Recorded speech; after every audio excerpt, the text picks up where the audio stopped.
This is The Monty Show, the truth in sports talk streaming.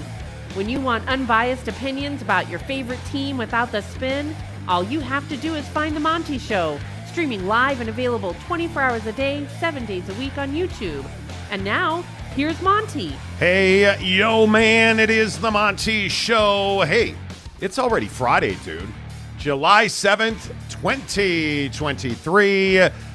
Woo, a lot going on. Again, you know, I hate to break it to you, and because I know the haters going to hate and they're going to be upset today. Dennis Dodd did it again. Confirmed a report already reported right here on the show. We'll tell you what that is. We have the latest in Dan Patrick fantasy land. Dan Patrick is an interesting dude, especially when he's reporting that Boise State and UNLV are involved in Pac-12 expansion talks. So we'll have all that for you on the show as always. Presented by The Advocates, theadvocates.com, the best injury attorneys in the business, hands down, no doubt about it. The Advocates, that's right, because you know how busy you get during the summer. You know how hectic traffic is year-round. Wherever you live now, it seems like all across this country it's hectic. But when you're driving and somebody hits you because they're distracted, when you're on your bicycle or your motorcycle, man, you got to really be defensive because people drive distracted. When you get hit, when you get injured, things get stressful, man. Like it's stuff you don't even think about. Like, hey, what's going to happen to my paycheck at work?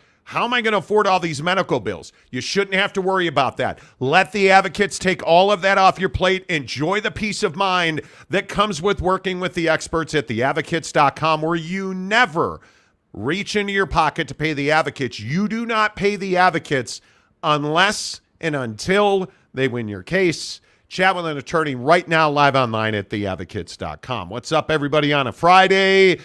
Big shout out to Meet Me. First one in, David Hackett, Harry Austin, Jay Chapman, Mark324, OG Gary, Kyle J, who says he ain't ducking no smoke. Well, you know. He ain't ducking no smoke. Yeah, he's not ducking no smoke. Okay. Ain't ducking no smoke. Thank you. Saul Goodman is in. J-Rod is in. He says, time to get bucked up. You know, I agree. There's never been a better time to get bucked up than right now. J-Rod, let's keep rocking and rolling. Hope you have a great weekend. You guys, before we get into all this, I just want to say again, thank you so much, because without you, we couldn't do the show that we do every day. Without further ado, where do we go first? I guess we go to this Dennis Dodd report. Yeah. Because I think this is a big one. Dennis Dodd confirming our report from several weeks ago. In fact, we just talked about it yesterday, that San Diego State is not a candidate for Big 12 expansion. And I think this goes back to the conversations that the Big 12 Conference had with San Diego State, where San Diego State was asked point blank by the Big 12, hey, do you want to join this conference? To which San Diego State said, our overwhelming preference would be to be in the Pac-12. And they've made no bones about that. They have not hidden that. And I think that was the real turnoff to the Big 12. And I think San Diego State has made the fatal error more than once, and the same mistake more than once, of taking certain conferences for granted. There'll be a spot in the Mountain West. There'll be a spot in the Big 12. Well, it turns out there's not, because now, as we told you 2 weeks ago, as we've talked about since then, the Big 12 is no longer looking at San Diego State as an expansion target. Dennis Dodd from CBS Sports reported that today, confirming what we've been telling you for weeks now. And I go back to this situation with San Diego State, and I simply ask you, where does San Diego State truly go now? Because I don't know that you can afford, if you're San Diego State, to pay now what is a double fee, $34 million, because they say they're not withdrawing, and I don't think anybody believes that San Diego State and the Mountain West are going to wind up in court paying lawyers' fees. But you certainly are trying to come to a settlement here. Now you don't have the Big 12 to fall back on. I certainly don't believe that the Pac-12 is ready to expand in the next 90 days. So you have the Mountain West. But what if the Pac-12 comes calling? That may be worst-case scenario for San Diego State, because at that point you're on the hook for $34 million. and they clearly were struggling to come up with 17. Jake, this feels like a no-win situation for San Diego State. Yeah, I mean, I think the toughest part is just getting it figured out financially, because the conference is now holding $6 million and some change over your head, for an exit fee that they feel that they are owed, and I don't blame the Mountain West for feeling that way. And yeah, it's true. This probably never makes it to court. They probably settle. San Diego State probably winds up paying 60 to 65% by historical metrics. Like that's typically what we see in these situations. And I think that the big thing here is that San Diego State can't continue to keep making these type of mistakes. They can't keep misstepping and costing themselves $6 million plus, because for them, $6 million in their athletic program is a lot of money. At that level in the group of five, $6 million is a ton of money. So you can't continue to do that. And I think that, when I look at San Diego State and some of the decisions they've made, like what you were talking about, where they tell the Big 12, hey, our overwhelming preference is to be in the Pac-12, I never would have said that. In obviously hindsight being 2020, right? There is some of that, but I just think generally speaking, when you're looking at opportunities and expansion, nobody should ever say, yeah, nah, we're not interested in your conference, right? Like our overwhelming preference would, is to be over here. I would never say that. I would say, yeah, we're open to all these opportunities and conversations, and we'd love to learn more about what our fit in your conference could look like.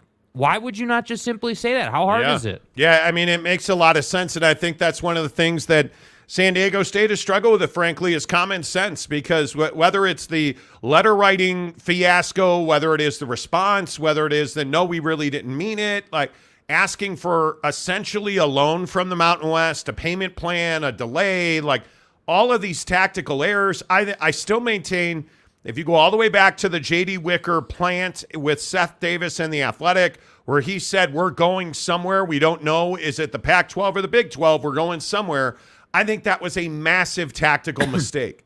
And you have Adela Della Torre, the president at San Diego State, making these ridiculous comments about the pro rata that San Diego State deserves, when pro rata is not the word to use there or the phrase. And frankly, you deserve what you've earned, and you haven't earned a Power 5 share of TV revenue in a conference. Yeah, and I think that on that note, like, I think what's interesting too is, like, when you look at the Big 12 and these 4 new schools they've just added, those schools like BYU, UCF, Houston, Cincinnati, they're getting $18 million this year. They're not getting 31.7. So like and that's for the first 2 years, actually, is how it's going to work. I just don't think San Diego State maybe understands the whole picture. Like, I think that they thought that because they just went to a national championship in basketball, because their football program was really consistent, admittedly, like I think they thought because they were performing that they could come out here and try to be a bully on the block and try to kind of force their way in. When you have the most success that you've ever had as an athletic program, which I would say San Diego State is enjoying now with Snapdragon Stadium, the NCAA final appearance, I agree with putting your foot on the gas. But what I don't agree with is sticking your foot in your mouth and taking it off the gas to do so. That's what I don't agree with. And I think that's exactly what San Diego State did here. And now I really don't know that you can still make the argument even that, oh, this is chess and they're playing mental chess and it's, the Mountain West trying to save face. How is this at all the Mountain West trying to save face? Somebody needs to explain that to me, because I truly do not believe that the Mountain West cares one way or the other if San Diego State stays or goes. They have a plan in place. Commissioner Navarez was one of the most impressive conversations we've had in the last year on this. I truly don't think that the Mountain West is ho-hum. What do we do now? How do we survive without San Diego State? Well, no, I mean, Gloria flat out said, hey, when I took this job, I expected San Diego State to be leaving. Like, I knew at some point we were going to have to cross this bridge. So it's like the idea that the Mountain West would be saving face is absolutely ridiculous, because if they were saving face, they wouldn't be holding $6 million plus over San Diego State's head. That's right. Right? What the Mountain West is doing is saying, hey, we're going to leverage the living hell out of you because you thought that you were too cool for us and you were ready to go, and you weren't ready to go. I think what the Mountain West is doing is making a statement. We're getting our bread one way or the other. And if we got to come and take your knees out in the middle of the night, we're doing it because we're hanging on to the $9 million and you owe us more money. Yes. And if I am the Mountain West, I do not take this treasonous act by San Diego State lightly. I'm holding your money. And I don't you think owe it's too me, much to say that, by the way. Not at all, because I think there's... That's what it is. It's absolutely betrayal to be out having these kind of stupidity is the word I want to use, like acting in such a stupid fashion as planting a quote with Seth Davis. Yeah. Or this ridiculous letter you wrote that follows the process chapter and verse by the letter for withdrawal from the Mountain West. In the Mountain West Charter, there quite literally is a requirement that you write a letter to the commissioner and all of the presidents of the conference. Yeah. Which is exactly what San Diego State did and then tried to say they did not. Yeah. Like, this is just pure stupidity. Yeah. I'm holding you accountable for that. It is not my fault. You tried to bang a hot blonde and she said, nah, bro, you're not on my level. Yep. It is not the Mountain West fault they tried to hop in bed with the Pac-12. Yep. The people you choose to do business with oftentimes define you. I mean, it's almost like San Diego State feels like the Mountain West should feel sorry for them that the Pac-12 media rights deal didn't get done by the deadline they thought it would get done by. And that's what's incredible to me. Like I understand, like in the history of business and just, you know, the ongoing sports world, I mean, we see situations almost on a daily basis. Like in the NBA right now with this Damian Lillard thing, or we see contractual situations almost on a daily basis in sports. And on one hand, I'm like, yeah, you know, things happen. People want certain things to happen. They're going to try and do X, Y, and Z, and that's their play. But the befuddling thing about San Diego State is, like, the play they tried to make isn't even logical to me. It doesn't make sense. Like I would almost think the play for San Diego State should have been, hey, like, we're not going to send a letter that we're leaving, Gloria, but we're going to leverage the hell out of you in the back channel and tell you, hey, we're going to leave if you don't do X, Y, and Z. But imagine that a coworker of yours, went to your boss and was like, look, man, I'm going to leave. I don't know if I'm going to Acme or to Spartacus, but I'm out. I just want you to know that. Hey, can you write me a letter of resignation? Sure, I can do that. I'll write you a letter of resignation. Mm-hmm. In fact, here it is. By the way, that's not a letter of resignation because I didn't get the job at Spartacus or at Acme, so I'm going to be staying here at Dick Blow's. And, okay, all right. No, you're fired. Yeah. Like, that's what would that's what would literally happen, that's what you right? That's what you just, it's like, dude, the best example that I could give would be like, hey, you're at your apartment, you gave your 60-day notice in writing, and then, you know, the day before you're supposed to leave, you said, oh, no, I didn't give notice. What, me? Why? No, this is my pad, bro. This is a pimp Why house. is the corporate cleaning team here to clean up my Cheetos? Like, you know what I mean? Evicted? Like, come on, bro. Me? Come on, dude. That's exactly what this is. And then, you know, I look at this Dan Patrick thing today with the San Diego State situation, and this just kind of adds on to the pile of ridiculousness, in my opinion. And look, I want to make it clear. I love Dan Patrick. Like, I'm not a daily consumer, but I respect the guy immensely and what he's built and what they do every day. What he's done. Yeah, like, he's a legend in the game.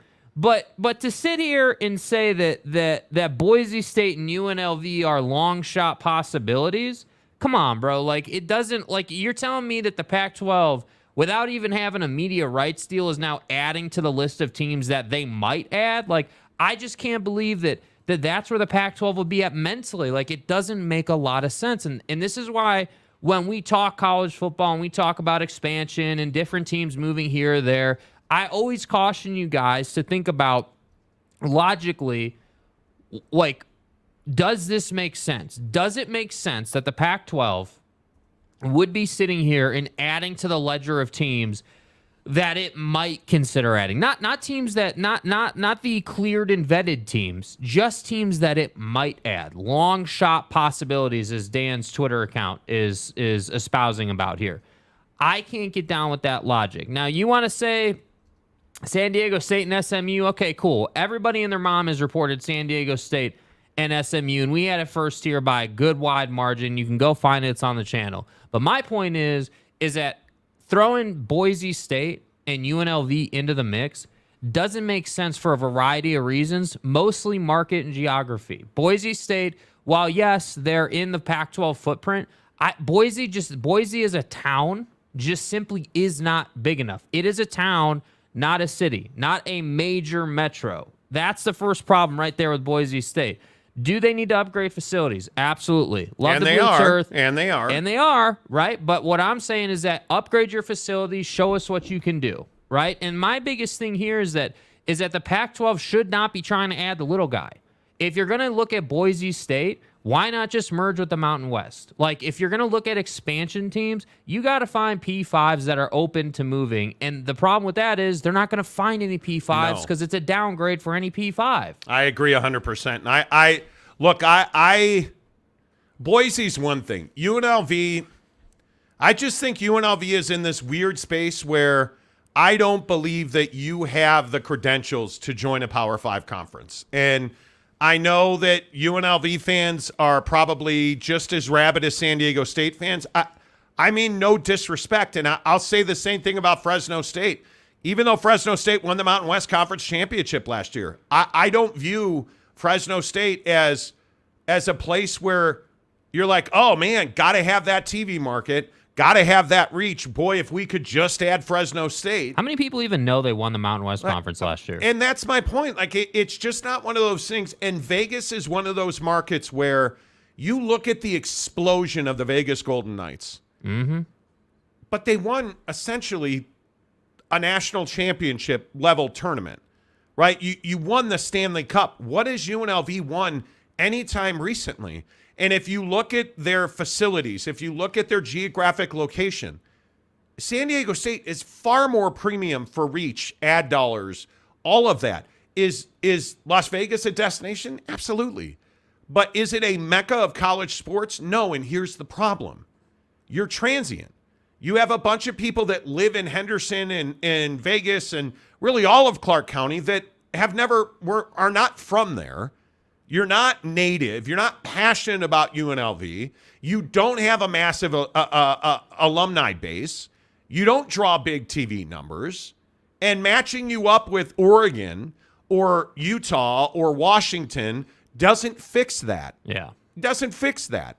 And that's the reality of being UNLV. Is it a shitty school? No, not at all. I have a lot of respect for UNLV. I have a lot of respect for the Tarkanian years. But we're talking about making money. It is not an educational juggernaut. It is not a massive TV market, even though it's expanding and growing. There's not a lot there. And the other issue is now Las Vegas, in my opinion, is very diluted. We have bowl games there. We have one-off matchups there. You have the Raiders there. You have the Vegas Golden Knights who just won the Stanley Cup there. Yeah. You have all of these athletics. And on top of that, I get the Pac-12 in that market already. I get the conference championships, Pac-12 football media day. Like, I already own that market. Pac-12 already owns that market. Mm-hmm. So I don't see UNLV, and I know UNLV fan, again, I love you guys. We have a massive following in Vegas, and I appreciate every one of you.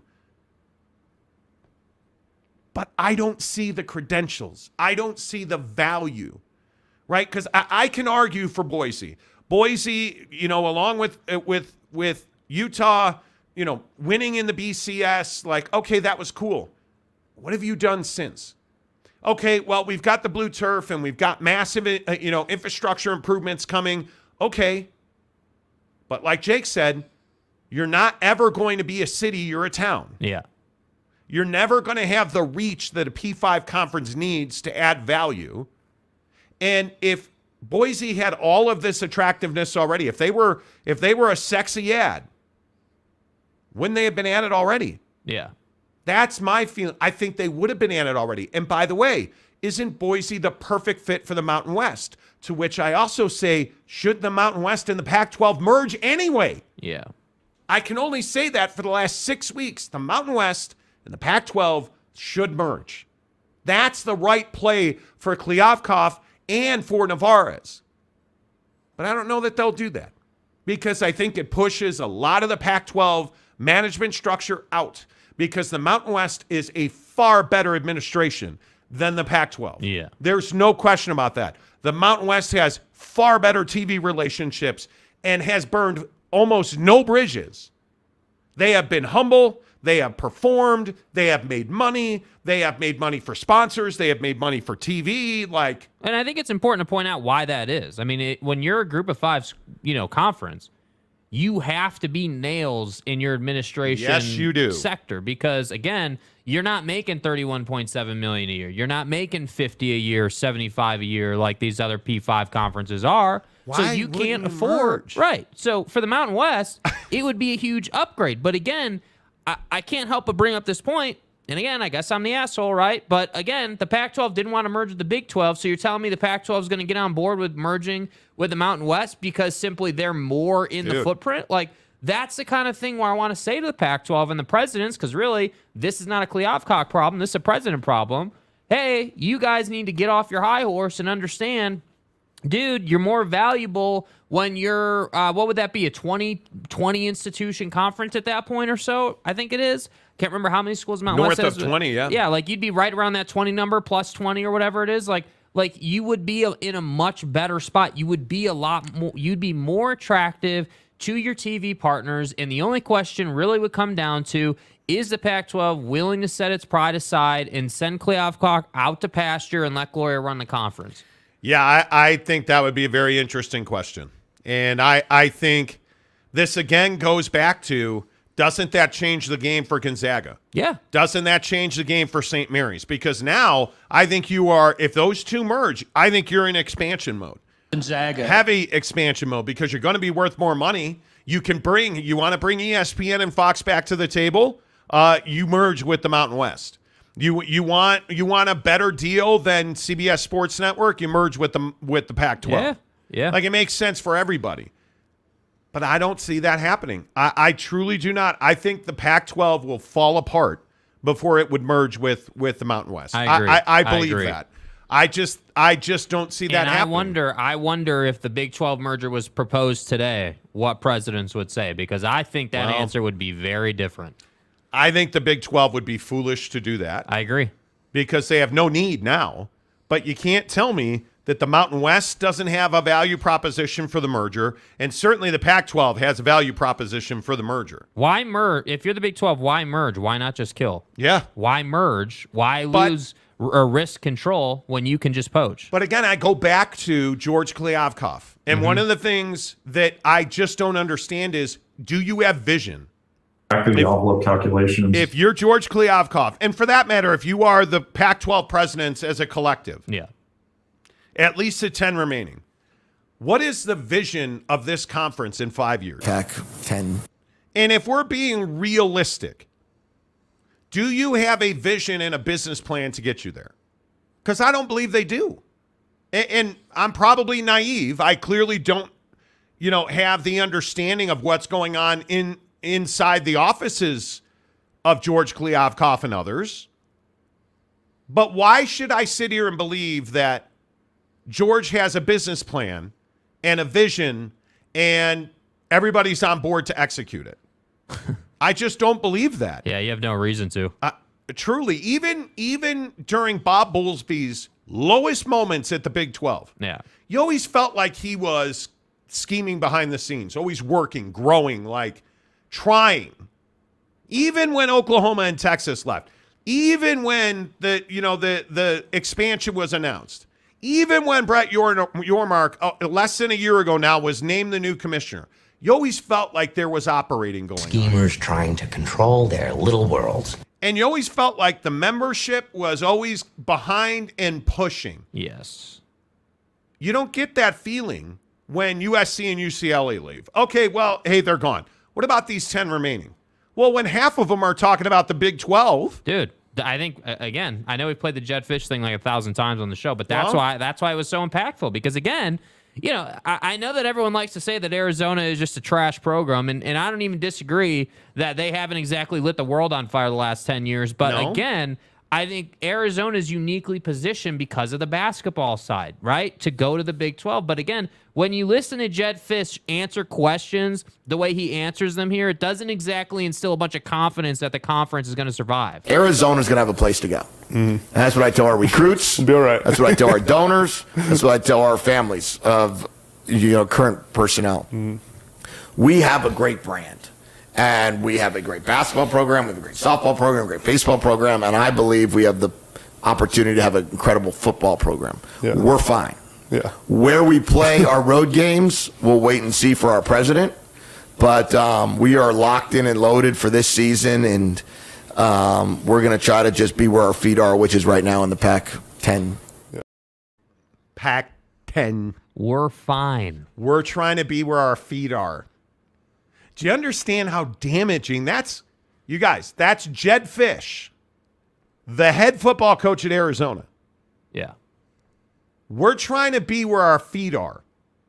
Do you understand how damaging that is? Because Pac-10. think about what he's saying. What is he saying? Well, you know what? I'm just trying to live it day by day. Right now, we're in the Pac-10. Pac-10. And that hesitation. Right now, we're in the Pac-10. That's awkward. Pac-10. And his comment about, hey, this is what we're telling recruits. This is what we're telling. Dude, they're openly telling recruits they're leaving the Pac-12. How do you take that statement any other way? Yeah.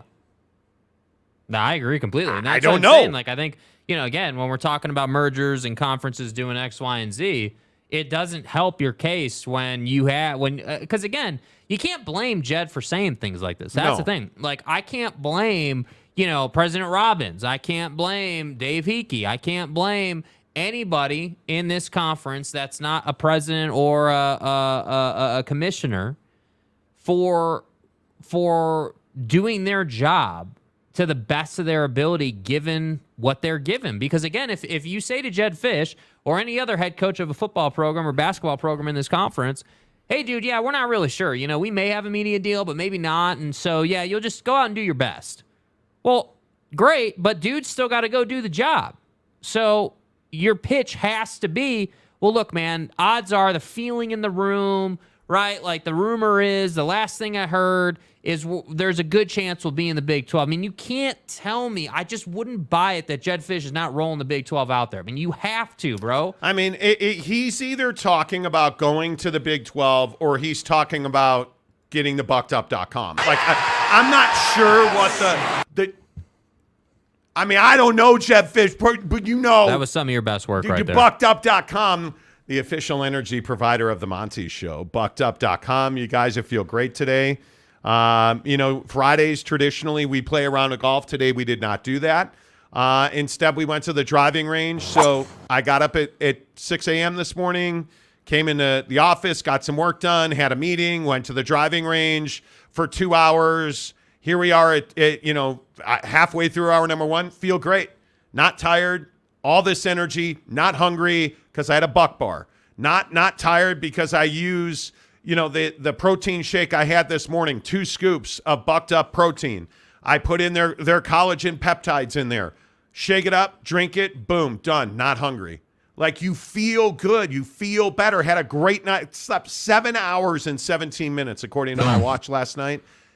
Like, I feel great. Yeah. And I give a lot of that credit to our good friends at buckedup.com because they just make good products. And I would encourage you to get to buckedup.com. In the link below, in the description below, there's a link for a sampler pack of Buck Bars. I've told you guys this every day for a month.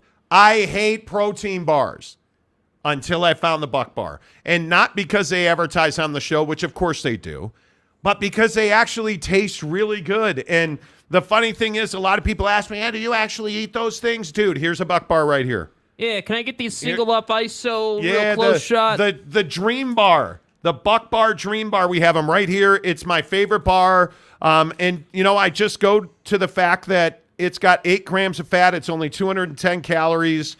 I love the fact that when you open up the package, right? And you guys know that the label always on the back, You always know those ingredients, right? I don't know how many of you know that the first ingredient on that list of ingredients is the most prolific ingredient in the bar. Are we clear on that? It's the largest ingredient, and their largest ingredient, whey protein isolate. Protein. The next largest ingredient, whey protein concentrate, which is fantastic. And you see things like dates, tapioca fiber, things like brown sugar, sea salt, like all these good ingredients, coconut flakes. So you're not getting like a pound of sugar, and it's not spiking your blood sugars. You guys, Bucked Up has helped me lose weight. I told you yesterday I cracked 35 pounds lost because of Bucked Up. So if you need product, get the Buck Bars. Get the sampler pack of Buck Bars. If you just want to go and buy protein powder, you guys, hook it up. Use the promo code Monty20 to get 20% off at checkout. It is absolutely worth your time. If you're trying to be healthy, if you're trying to lose weight, don't take some crazy drug. Get to buckedup.com and get real products with real ingredients that help you be a better human being. Buckedup.com, the official energy provider of the Monty Show. Without further ado, more of you, less of us. Appreciate you guys being here. As you know, when you tip us, we read your comments first. Now, come on. It's been a really good week of comments, really strong week of Big tipping. time. A lot of contribution. Let's finish the show strong this week with these comments. What do we got? Monty fan in Rexburg. What's up, Rexburg? What's Love the showgrum, guys. Keep up the good work. He gives us $2. Appreciate you, Monty fan in Rexburg. Just a rowdy dude from South Carolina. What up? South Carolina. South Carolina. Boise metropolitan population 750,000, which dwarfs Corvallis and Pullman. Just saying. Also, props on the new backdrop, Clemson. You're welcome. Yeah, I think that's not that's a fair point, right? By statistic, it dwarfs some markets that are P5, but I think the problem is that perception is reality. No. You know what the problem is? They're already P5. Like Corvallis is already P5. But Pullman's already. Yeah, but the point he's making is that, hey, Boise's got more people, so they should be, by that thought process, Boise being a town instead of a city shouldn't discount them from being added to a P5 conference. And my point just is you're not wrong by the number, but the problem is the flaw is that perception is reality. Boise is viewed as a small market, and they also perform like a small market, which is why I say, great, you're in the process of upgrading facilities. Don't care, dude. Let me know when it's done and let me see it. How are your TV markets performing? And the other thing that I think is really important, this country is changing. Yeah. Right, you guys? I mean, I think we all have talked about this. The transition and the migration of Americans out of major markets into towns like Boise, into towns like Salt Lake City, Henderson, Nevada. You look at the West is totally changing.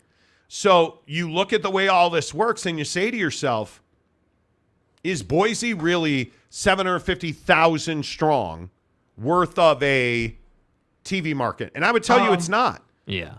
I would tell you it's not, because they don't do BYU numbers. They don't beat Oregon.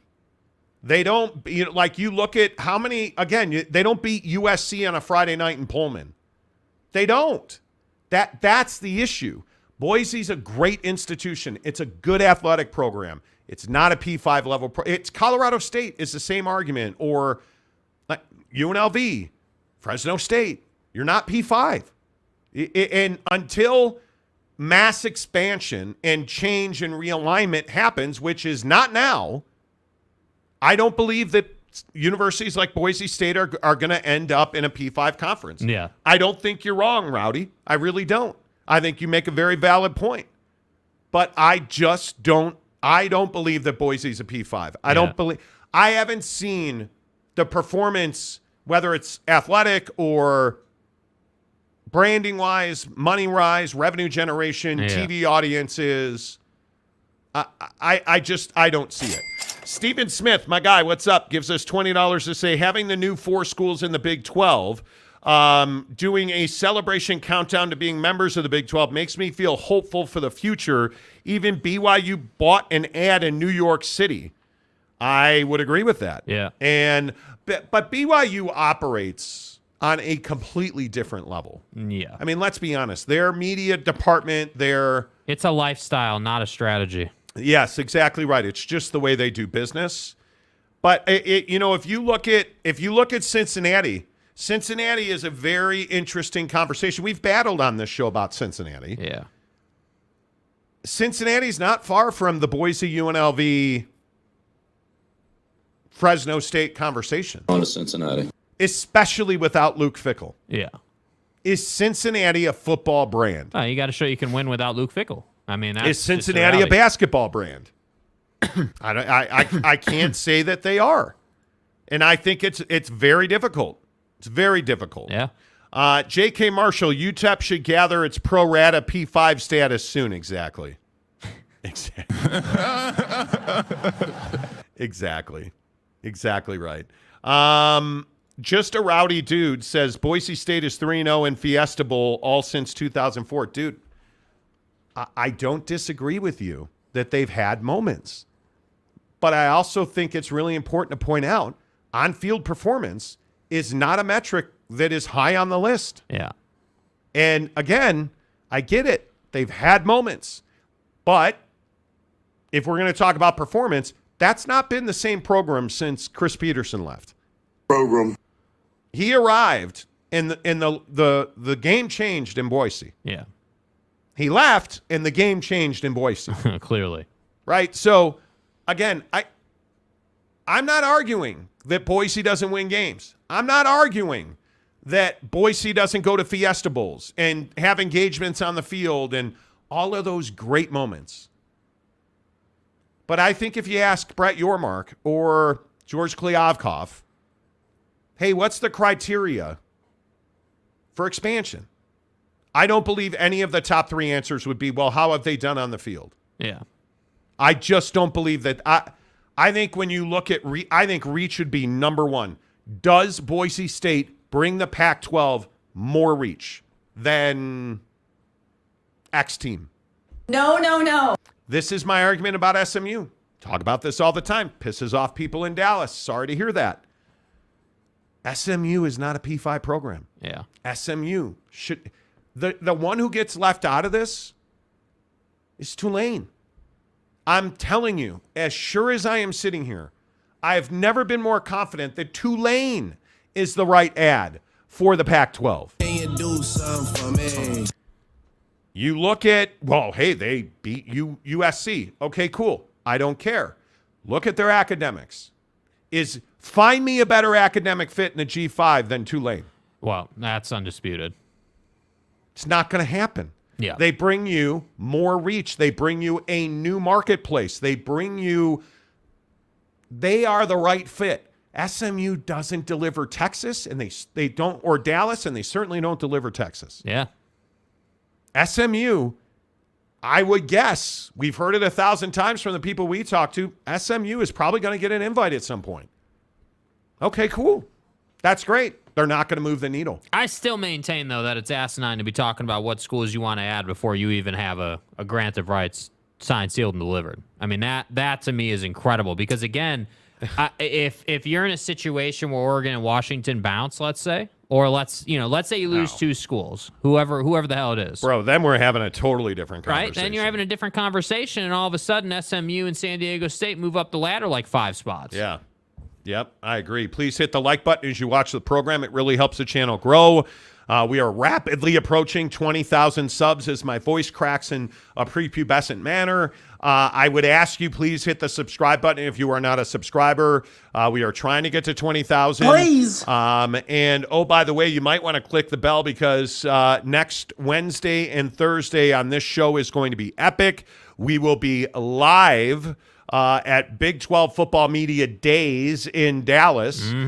Thanks to our friends at BladeHQ.com. BladeHQ.com, the best knives from the best knife makers, but they also always have great sales. They just had an epic 4th of July sale. Listen, if you're an outdoorsman, if you're a hunter, if you're a fisherman, if you are somebody that camps, if you are somebody that owns a hammock, BladeHQ.com. Dude, they have something for everybody, whether it's knives, and it's the best of the best in the knife business. I think you guys know that not all knives are created equal. No matter what size, no matter what function of knife you need, BladeHQ.com has it.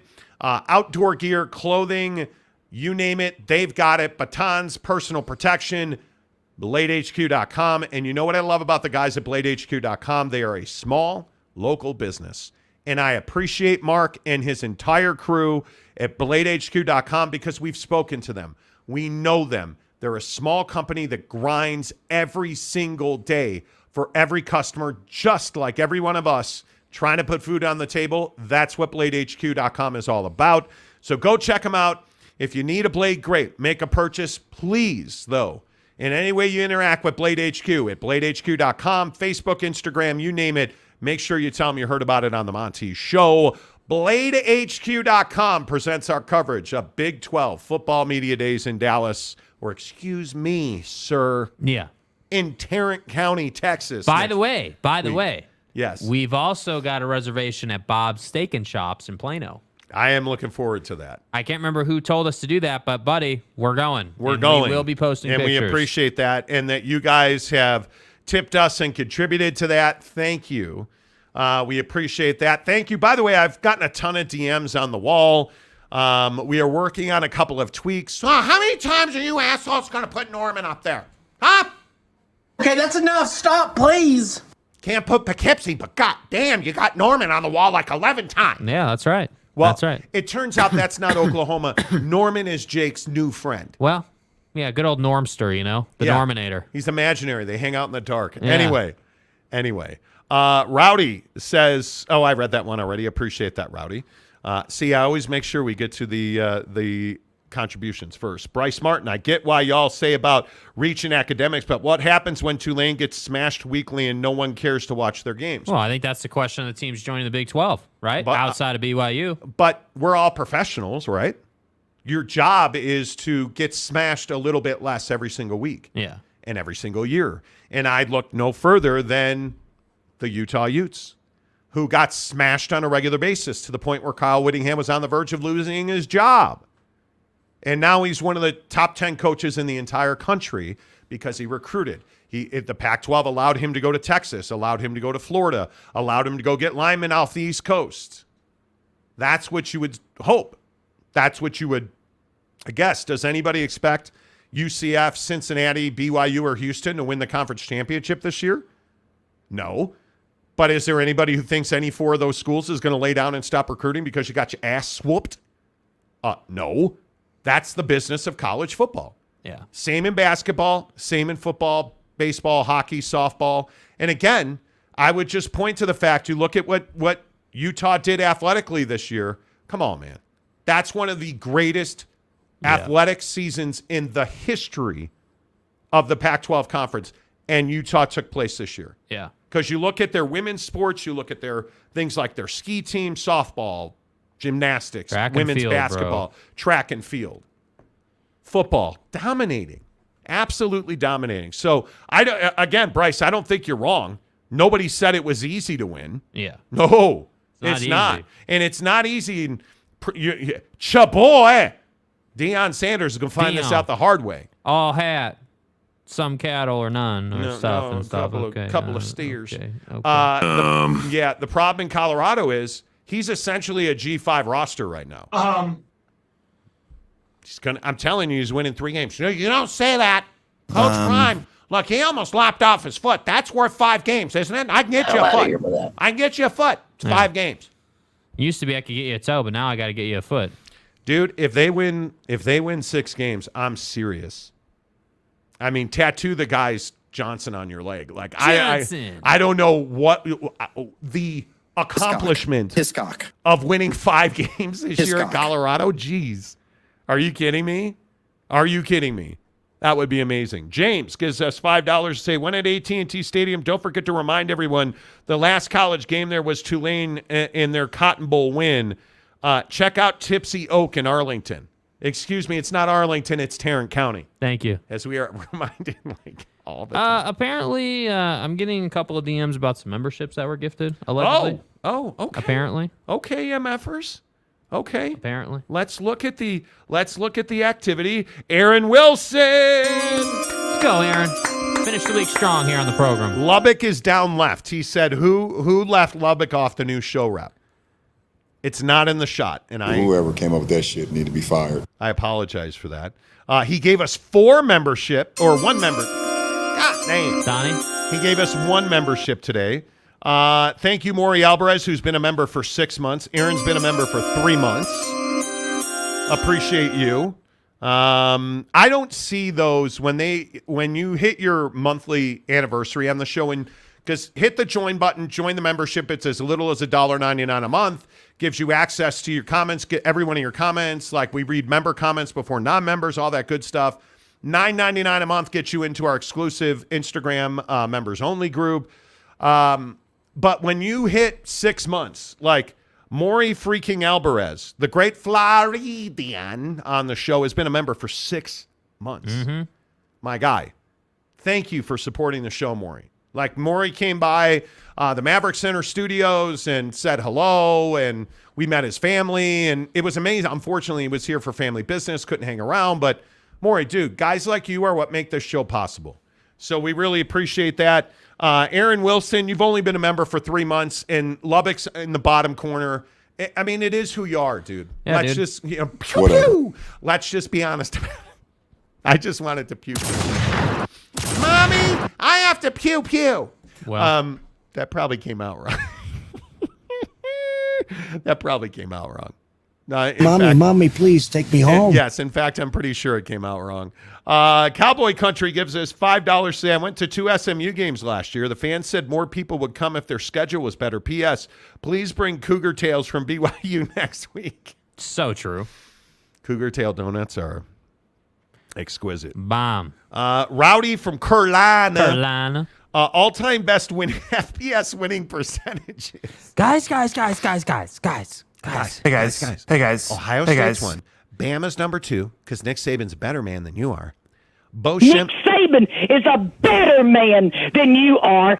Bo Schembechler, not Jim Harbaugh, is number 3. Kiss my butt. Jesus Christ is number 4. How dare you? Boise State. Now, look, we need a way to stand out here in Boise State because here in the Cache Valley, things can kind of get mundane with all the manure. Anybody got any ideas? Yeah, how about we paint the turf blue? Great idea. I grew up loving the Smurfs. Let's do it. Blue turf is number 5. Man. When USC leaves, Washington will be the highest Pac-12 school at 23, then Arizona at 26, and Utah at 28. Utah. And still, Boise State shouldn't be added to the Pac-12. Ain't no reset. Again, we're not talking about completion percentages or winning percentages. I understand it. I get it. Nobody on this show, even idiot over there, Thank you. Even Jakey Tools over there has never said Boise is a terrible athletic department. You fucking donkey. They're going to have great facilities. It's awesome. They're not a fit in the Pac-12. They're not. They're no more of a fit than Rice is. And Rice, by the way, is probably a better fit academically. Don't play intramurals, brother. With all due respect, by the way. Right? Like, Bro. And with all due respect, I shouldn't start. Tom Dean, when are you doing the show from Flying J in Waco? Well, see, actually, here in Truck Stop Country. We're live on CB Channel 17. Come on back, Trucker 19. Damn. Can you honk your horn, boy? Remember when we were kids? You're just driving by. Yeah. Honk your horn, sir. Wow. They would never do it. Wow. Hey, it's little Timmy. Can you honk your horn? Anyway, it's Friday, you guys. What do you want from me? No. It is. No. It is what it is. Let's keep banging here on the Monty Show as we talk about a couple of bigger stories. Today is you just joined the program. We appreciate everybody who's watching the show. Dennis Dodd today confirmed our report of several weeks ago that the Big 12 and San Diego State were out, that San Diego State had told the Big 12 that they were not interested only because they would rather be in the Pac-12. And our sources told us that their reasoning was pretty solid, frankly, that San Diego State told the Big 12 that they felt like travel and lifestyle for their student athletes was better in the Pac-12. And who can argue that? Yeah. But what that did is that made the Big 12 move on. Dennis Dodd confirmed that today, saying that San Diego State is no longer a candidate for Big 12 expansion.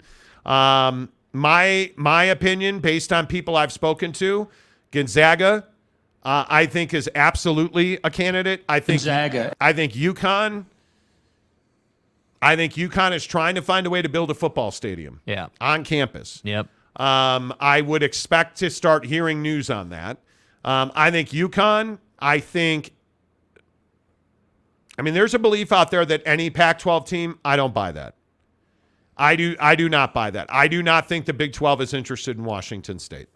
I do not. I think if I had to guess, Arizona State, Colorado certainly, Utah, Oregon State, Washington, Oregon, not going to happen. They have to add value to the conference. I mean, it's not just, you're in the Pac-12, we're going to add you. That's not how it works. The bigger issue is that I don't think that Washington State has shown that they can be self-sustaining as an athletic department. Facts. That's a huge problem because they're going to need a subsidy. Yeah, the optics on Washington State are not great right now, and stuff. And the real question today is how much damage has San Diego State done to its brand? And I think as we sit here and talk about this letter that Adela De La Torre, the president at San Diego State, wrote, the repercussions of it, the conversations around it, the fact that we won't really have any news until a week and a half from now when the Mountain West Board of Directors gets together to bring some closure to this situation. And again, the same thing that I believe Dennis Dodd reported this today as well, that we've been saying, this is not going to go to court. They are going to work this out. Yeah. Nobody wins going to court. Yeah. And I don't believe that San Diego State has the budget to pay a bunch of lawyers to go to court. Yeah. And so I think when you look at this situation, I do believe that San Diego State will still end up in the Pac-12. Is that this year? Probably not. Is that 2 years from now? Maybe. But let's see what the Pac-12 media rights deal and TV deal turns out to be. Let's see how many of the 10 remaining schools sign the grant of rights, and let's see where San Diego State ends up, because right now I think San Diego State royally screwed themselves, because now you're not going to the Mountain West, or the Big 12, and you've got your bridge is on fire at the Mountain West, right? Like your bridge is on fire, and Roy DeSoto and Johnny Gage are not coming through that door anytime soon. Can anybody in the comments tell me who Roy DeSoto and Johnny Gage are? Jake, do you know who that is? No. God damn it. No. I wouldn't expect you to know. And I may have a gift for you. If you can tell me who that is. J.K. Marshall, can you imagine Tulane's travel schedule if they were to join the PAC? Brutal AF. Yeah. Yes. Yep. Look at my guys. Tom Dean. J.K. Marshall. Chad Masters. Emergency. Let's go, Johnny Gage. Christopher Shannon, that's incorrect. They are not porn actors from the 90s. No. Nice stash. Bro. Emergency. Emergency. Yes. Archer Quick said chips. No. John Baker. Know your role and shut your mouth. John Baker. Buddy said chips. Poncherello. That was another good show. Trucks.Gumby, I ain't that old, dude. Thank you. Yeah, thank you. I feel better. Yeah. Tom Dean said I was told there would be a gift. Well, somebody lied to you. Yeah. We probably have. Don't we still have one of the soccer shirts hanging around or something? Yeah, sure. Probably better off to send them like a $5 Amazon gift card. Ain't no reset. $3. Dr. Kelly Brackett and Dr. Joe Early. Don't forget Nurse Dix. I'm sorry. Yes. Nurse Dix. Yes. Jeremy Callahan, chips, you mean like goldfish? Yeah. God damn it. Don't. Yes. Don't. Yep. Callahan, don't do this today. Here I am. Dude, it's Friday. It's a holiday. Do not come in here and start calling goldfish potato chips. Don't. Don't do it. No. What are they then? Sir? What are they, a cracker? Sir? How dare you? Sir? I'm warning you. Don't fuck. I am warning you. Okay, what are goldfish considered, dude? Stop Is it a cracker or a chip? God, I know that I have sinned against you so many times, but... Well, hello, Moses. Anyway, if you could get the fuck out of the way so I could talk to God. Thank you. God? It is what it is. I am not having this discussion with you. I'm not. Goldfish are chips. No, they're not. I will hemorrhage on your face. How dare you? Okay. No, Nick. Would you consider Cheez-It Snaps as chips? See what you did? Do you see what you did? Frickin' you and Callahan. Bro. Capazzo says, Jake, that last name is spelled D-I-X. Oh, my bad. My bad. Sorry, guys. Thank you. Guys. Cock. Yeah, sorry. Sorry. Callahan says you're right. I'll dial it down. Just so you guys know, we had an epic battle on this show about whether or not goldfish were crackers or chips. Yeah, I mean, this falls right into, does a straw have top and bottom holes or left and right holes? Or and one or two people holes. Who clearly lack nutrients during their childhood brain development years said that goldfish were chips. What are goldfish considered? They're crackers, you jerk. We have gone, oh my God. What now? Let me tell you what now. We're in a new studio space with a bunch of therapists around us. I'm sorry if you're offended by that. You should make an appointment. Well, yeah. I'm just... J.K. Marshall, can goldfish chips be eaten in the Arizona time zone?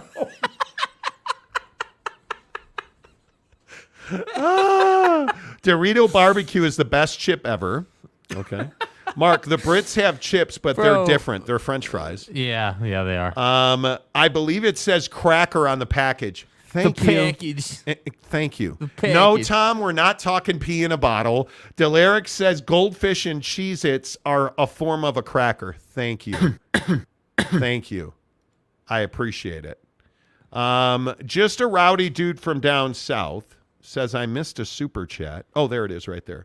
If Arizona, Colorado, Oregon, and Washington leave, what does the Pac-12 do? Because won't any media partner want to renegotiate to significantly lower figure? I believe that if Arizona, Colorado, Oregon, and Washington leave, you no longer have a conference. Yeah. That would be the answer to that. Yeah. There's no doubt about it. I mean, if you lose those universities, I mean, that would be akin to going to Papa Murphy's Pizza and not getting the marinara meatball. At Papa Murphy's, we do more than just pizza. We do meatballs and marinara. Papa Murphy's does meatballs? Oh, I think you mean I do the meatballs and marinara? And how do you do it, Dad? How do I do it? How do I do it? Oh, well, we do it with savory ground beef Covered in tangy marinara. That's how, honey. At Papa Murphy's, we make great pizza. And don't forget the meatballs. Order now at papamurphys.com. Papa Murphy's Pizza, the official pizza of the Monty Show. Make sure you download the Papa Murphy's mobile app. Use the promo code Monty25 to get 25% off your purchase of $25 or more at Papa Murphy's Pizza. Here's how it goes. Calzone of any flavor. Then pour the marinara meatball on top of, and you get I think 6 marinara meatballs with great marinara sauce. Pour that right on top of your calzone, as many as you would like. Put the rest in the fridge. Eat the calzone and the meatballs. It's amazing. Or get your pizza with mushroom, onion, and pineapple, as well as green onions. Yes. Otherwise known as shallots on top. And you're good to go at Papa Murphy's Excellent Pizza. strategy, sir. I only said pineapple to piss people off because, are you ready to come around to the fact that the goldfish is a cracker? Yeah, I mean, if it says cracker on the package, then I guess it's a cracker. But I don't know. It is. There is no doubt. It is. There is. I mean, what's a bugle? No is a bugle a chip, or is a bugle a cracker? I would think a bugle is more of a. I feel like a bugle is a chip. Yeah, Yes. Yeah. Lokeman, what's up, Lokeman? Where you been?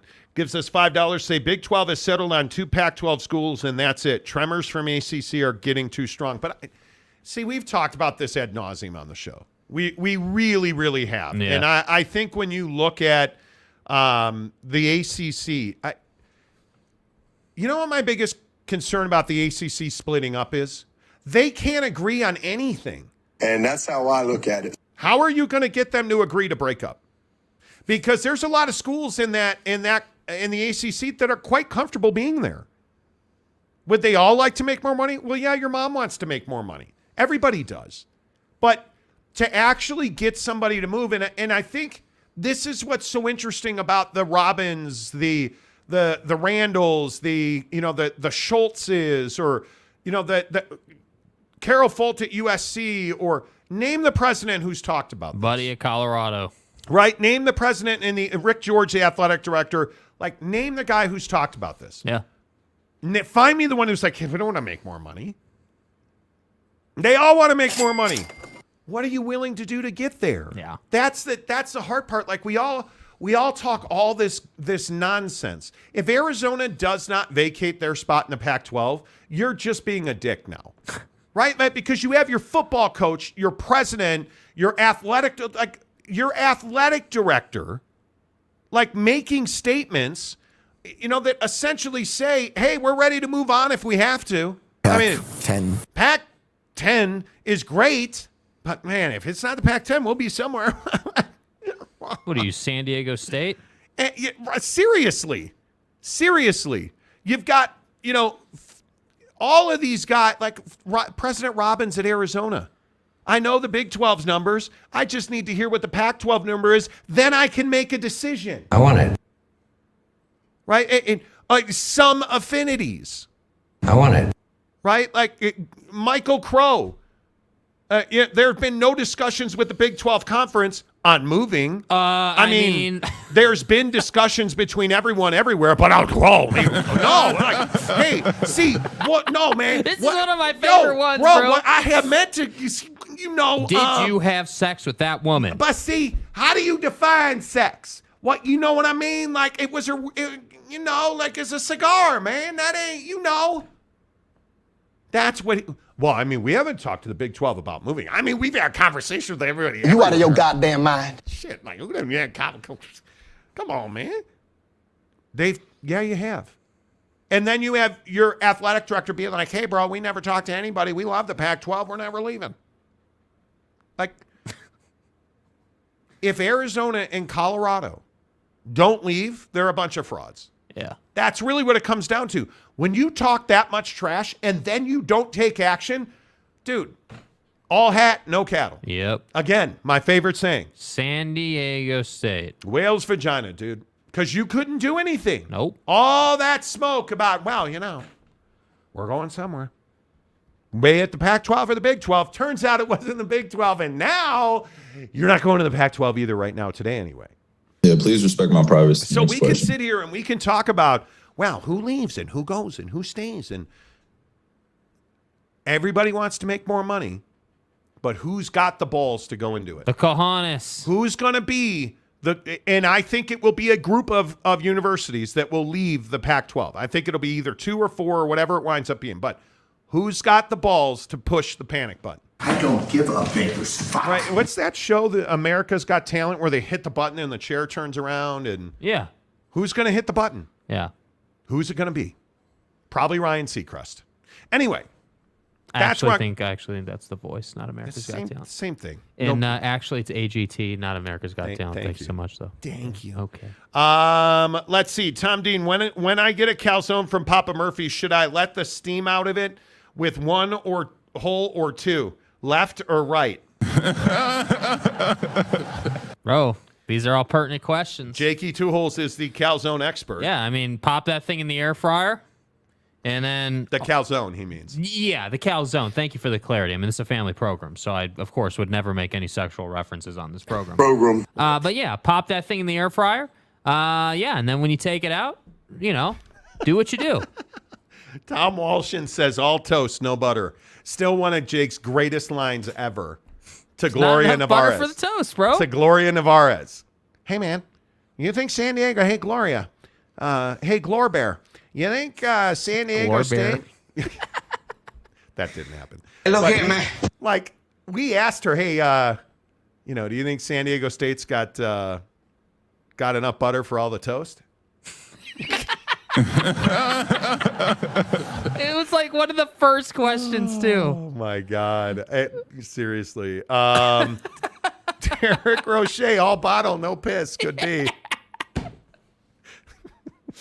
You guys. All rap, no still water. Okay. All rap, no Norman. No Norman. Not on this show. You guys are losing your minds on a Friday. Kurt Peters gets credit. Kurt Peters gets credit for what? Drew P. Balls has the ball. Drew P. Balls. See what you did there? You know. So it's like Drew P, but then Drew P. But in all seriousness, here on the Monty Show, presented by The Advocates, theadvocates.com, how much damage has San Diego State done to themselves?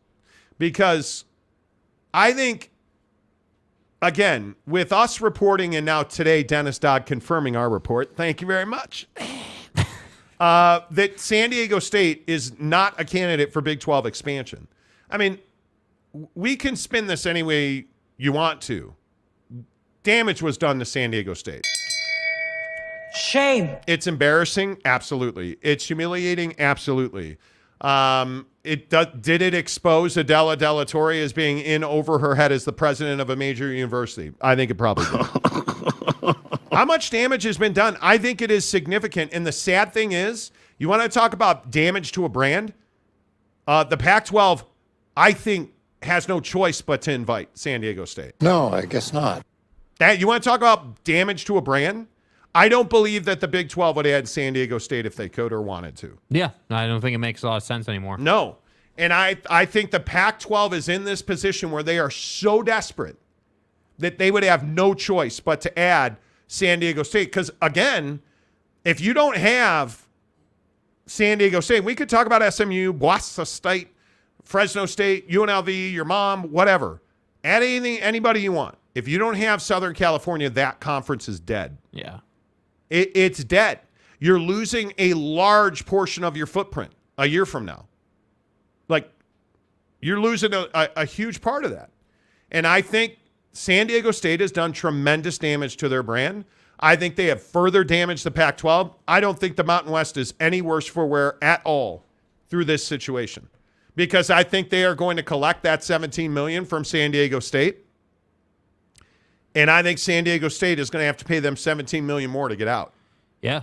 Yeah. I mean, I just, what is the other best case here? Yeah, I mean, I just think the I don't know that there is a best case. I don't know that there is any sort of light at the end of the tunnel. I mean, again, I highly doubt that this thing goes to court. I think that, they'll settle. And again, by historic metrics like, Texas and Oklahoma settled with the Big 12 for about 60% of the fee. That's kind of the ballpark that most of these negotiations fall into. So I would think that San Diego State and the Mountain West would be right in that same ballpark. The problem is, for San Diego State, because you are a group of 5 school, you're not making $50 a year or $30 a year, right? You're making $4 a year.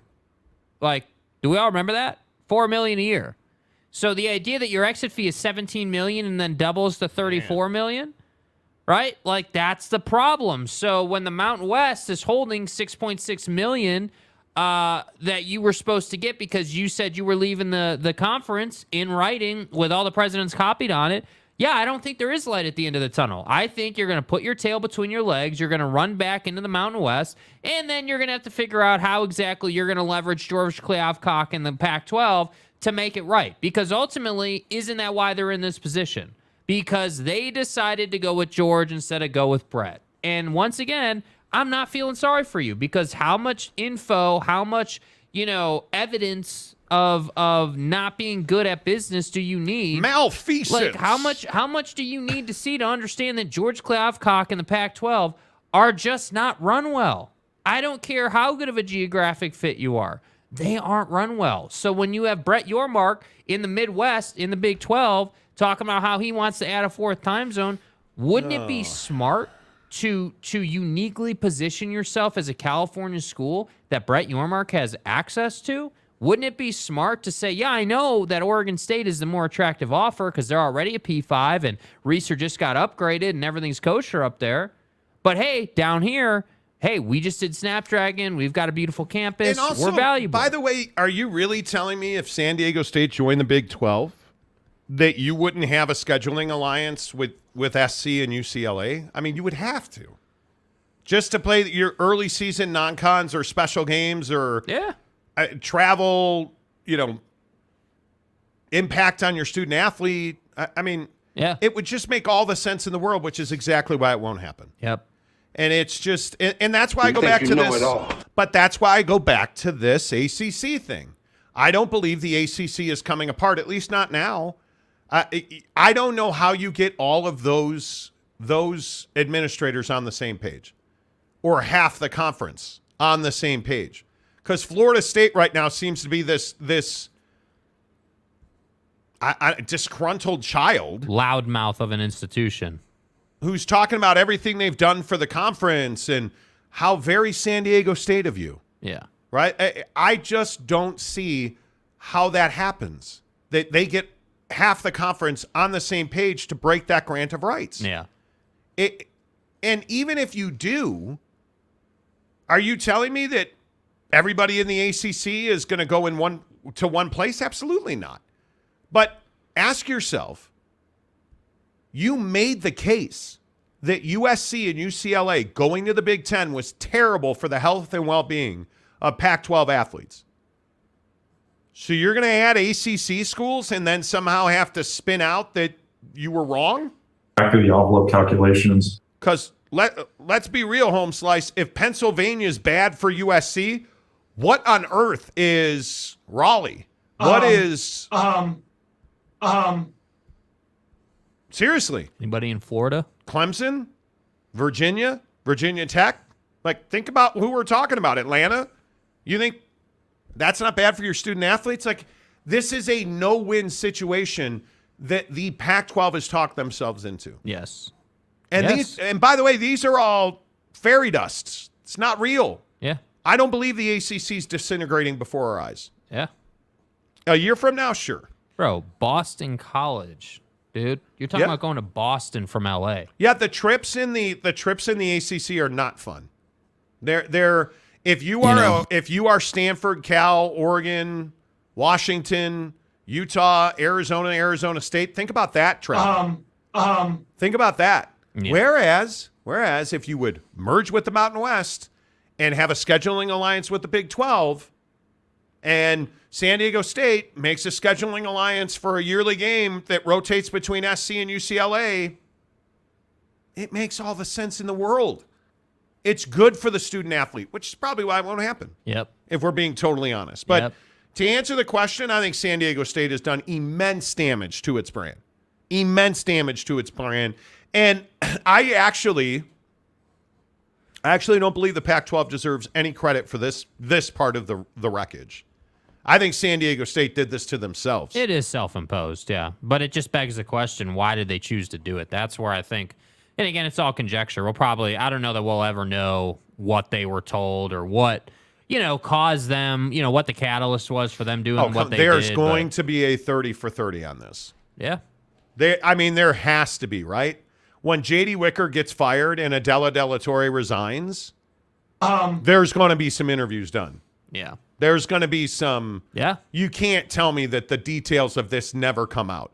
If the Pac-12, because again, even the most ardent hater of the Pac-12 cannot argue the fact that this conference was set up to be far more successful than it is. Right. With the money, the academics, the revenue, the athletics, you name it.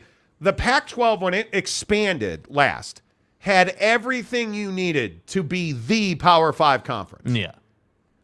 Except a commissioner and administrators and lawyers and replay officials and, all the normal stuff that makes you just exist.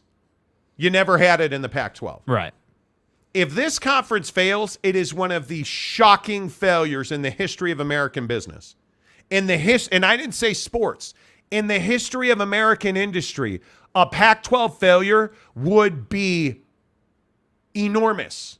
The shock level, the disappointment, the carnage and wreckage would be of historic proportions. Yeah. We have never seen a failure this size. We have never seen a failure on something that is built to last.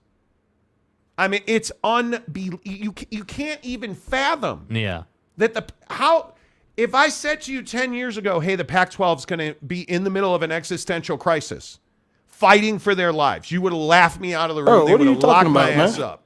Right? They'd have locked my ass up in a rubber room. Yet here we are. You'd have never guessed that people shorted mortgages. You'd have never guessed that real estate went bust and the car industry went bust and the banks went bust. Yeah. And the Pac-12 went bust. Yes. Like, to me, it's that shocking. Yes. Because it should have never happened. But what was it? Poor management. It was bad oversight. It was bad decision making. It was pure incompetence. It was greed. It was arrogance and aloofness. Yeah. That's what this is all about. It is what is going on with the Pac-12 and its failure is no different than what happened in all the other failures in the history of this country. And it is, in my opinion, just as shocking. Like, I still cannot wrap my head around the fact that this group of administrators can't figure it the fuck out. Like, it's incredible. I cannot believe it. It's incredible. The Pac-12 is not going to have their best games on ESPN. Yeah. Or on any ESPN platform. TV, stream, plus, app, website. How? No, I don't believe that they're going to be on any Fox product. How is that possible? How is it possible that Ion Script Sports is out, according to our sources, in the TV industry? Out. How? It's the Pac-12, man. Well, not anymore. Shocking malfeasance. I don't think you can say that anymore. It's the Pac-12. Just don't think they're that valuable, man. I don't know. Rowdy dude, if the Big Ten commissioner, Colorado and Arizona leave for the Big 12, isn't it your best interest to go for the coup d'etat on the Pac-12 and bring in Oregon and Washington? If you're the Big Ten commissioner, Colorado and Arizona leave for the Big 12. Well, I mean, I don't think it has anything to do with Colorado and Arizona. I think if you are the Big Ten commissioner and you have gotten the high sign from your membership, including Gene Smith at Ohio State, who carries a lot of water in that town. Yeah. If all those folks are aligned that you should add Colorado and I think there's no Big Ten expansion with the Pac-12 that doesn't include Stanford and Cal. Yeah. You just have to have it. You have to have those four. By the way, did you guys see what happened to Fitzgerald at Northwestern? Bro. Did you guys, like, Pat Fitzgerald, who is a very well-respected coach, just took a 2-week rip for hazing related to training camp and preseason training in Wisconsin. Dude. Yeah. So much so that he's suspended for 2 weeks without pay, and they're going to have a monitor at all football activities that does not report to anybody in the athletic department. That's crazy at Northwestern. Yeah. I mean, you know. My point is. Yeah. Stanford, Cal, Oregon, and Washington should go to the Big Ten. Arizona State, Colorado, and Utah should go to the Big 12. I think I could make a pretty strong argument for Oregon State, and then I think you add Gonzaga basketball or Gonzaga across the board, frankly. And I think at some point in the next year, if they announce an on-campus football stadium, you add UConn. Yeah. Because I am told that is a real problem for the Big 12, and Big 12 presidents don't want to add UConn because football, they're going to have to subsidize UConn football. Yeah, and how could you blame them? I mean, I wouldn't want to subsidize that. I think that's exactly right. Yeah. Hero75 says, I wouldn't be surprised if Oregon, Washington, Stanford, and Cal already have deals just waiting to be signed with the Big Ten, and they are waiting for the final Pac-12 numbers and someone to leave first. We've covered this on the show ad nauseum. I mean, Fox and CBS and NBC, and really it's CBS and NBC, because of the way the Big Ten TV contract is structured, have agreed to pay for those 4 schools.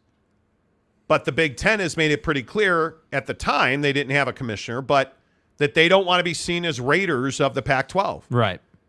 And when circumstances change, the Big Ten will be ready to act. And I think that's a really pragmatic viewpoint to take on it. Because I think if you're the one that brings down the Pac-12, you're going to be looked at as a hyena. Well. And I think you want to be looked at as a cheetah, not a hyena. So I think that's a very pragmatic view. The optics. And I do think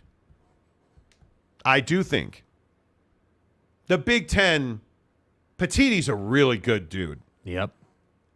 I think the Big Ten is well positioned. They don't have to do anything they don't want to do.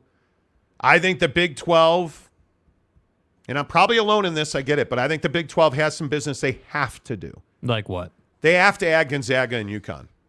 I think that's really critical for them. I think it's really critical for them. Spokane would be a really nice add. It's a Pacific time zone city. I think it makes them money instantly in basketball. Fox has agreed to pay for Gonzaga, according to our sources. I think Brett wants to add Gonzaga. Yeah. But I think they have to expand. I'm not saying that the Big 12 is vulnerable to the Pac-12. I worry about the next cycle if you are not making far more money. They need to be making $60, $70, $80 million a year in revenue per school. Yeah. To really ward off, because unlike the Pac-12, the Big 12 is now posturing for the next cycle of expansion and TV contracts. And I think if you're paying the real powers in this conference $70, $80 million when that next window opens, nobody's going anywhere. Mm-hmm. Because I think money is going to be harder to come by now. The Big Ten TV deal had better perform. Yep. Because I think it is an outrageous amount of money. And I think NBC and Notre Dame are going to play a huge part in this.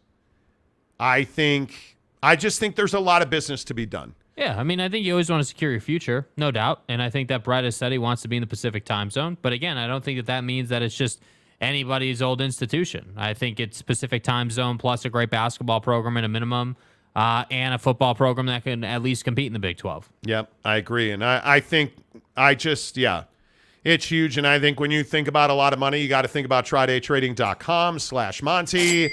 Have you been there yet? I know that a lot of our listeners have signed up for the program, and dude, business is booming. The stock market is exactly what you need it to be, because one of the things that I think I hear a lot is, well, man, the stock market's way down, and it doesn't matter, because day trading is not about long-term plays. Day trading is about dipping, getting in and getting out at a certain number and a certain value. And you're like, well, how am I have no idea.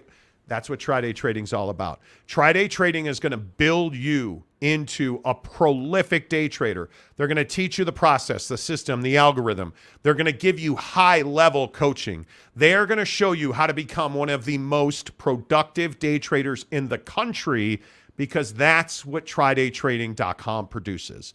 They produce full-time day traders that make $1,000 a day minimum. So if I said to you, did you make $5,000 this week? Oh, you didn't? TryDayTrading.com/Monty. Hey, by the way, if you want to do it on a part-time basis, maybe you're just looking for a way to pay your mortgage. Yeah. Maybe you're looking for a way to pay for that Disney vacation. TryDayTrading.com/Monty. Because part-time traders at Tri-Day Trading who go through their program, graduate, open their own business because they work for themselves. When you get educated at TryDayTrading.com, you work for yourself, right? They're going to open up a trading account for you. They're going to put money in there to teach you how to trade. And when you make money with their money, you keep 80% of it. But part-time traders who came through the Tri-Day Trading program, they're making $300, $400, $500 a day. They program their trades in the morning. They go to work and they come home. And the algorithm, the systems, the process made you money while you were already at work. You were making money all day long, man. Yep. Because that's what TryDayTrading.com is about. Live the life you've always dreamed of. TryDayTrading.com/Monty. Sign up for the $10 30-day trial program. You get the entire kit and caboodle. You get all the coaching, all the process, all the algorithm, all the training for 30 days. And if it's not for you, walk away. But if I said, give me $10, I'll show you your future, you would do it all day long. That's what they're telling you. A $10 charitable donation, by the way. That $10 goes to charity, tax write-off for you. And then you get 30 days to try the program for absolutely no cost and absolutely no obligation. What do you have to lose? TryDayTrading.com. Make sure you tell them you heard about it on the Monty Show. Let's see. Tom Dean says, all Norman, no Manhattan. Right. Oh, I like it. Drew Money says, all super, no soaker. Derek Roche. Maybe I'm dumb, but I still can't imagine anyone leaving the PAC until after someone gets invited to the Big Ten. And again, I get ripped every time I say this, so I'm a little hesitant. Right. I can't imagine. You can just stop it. I can't imagine anybody leaving the Pac-10.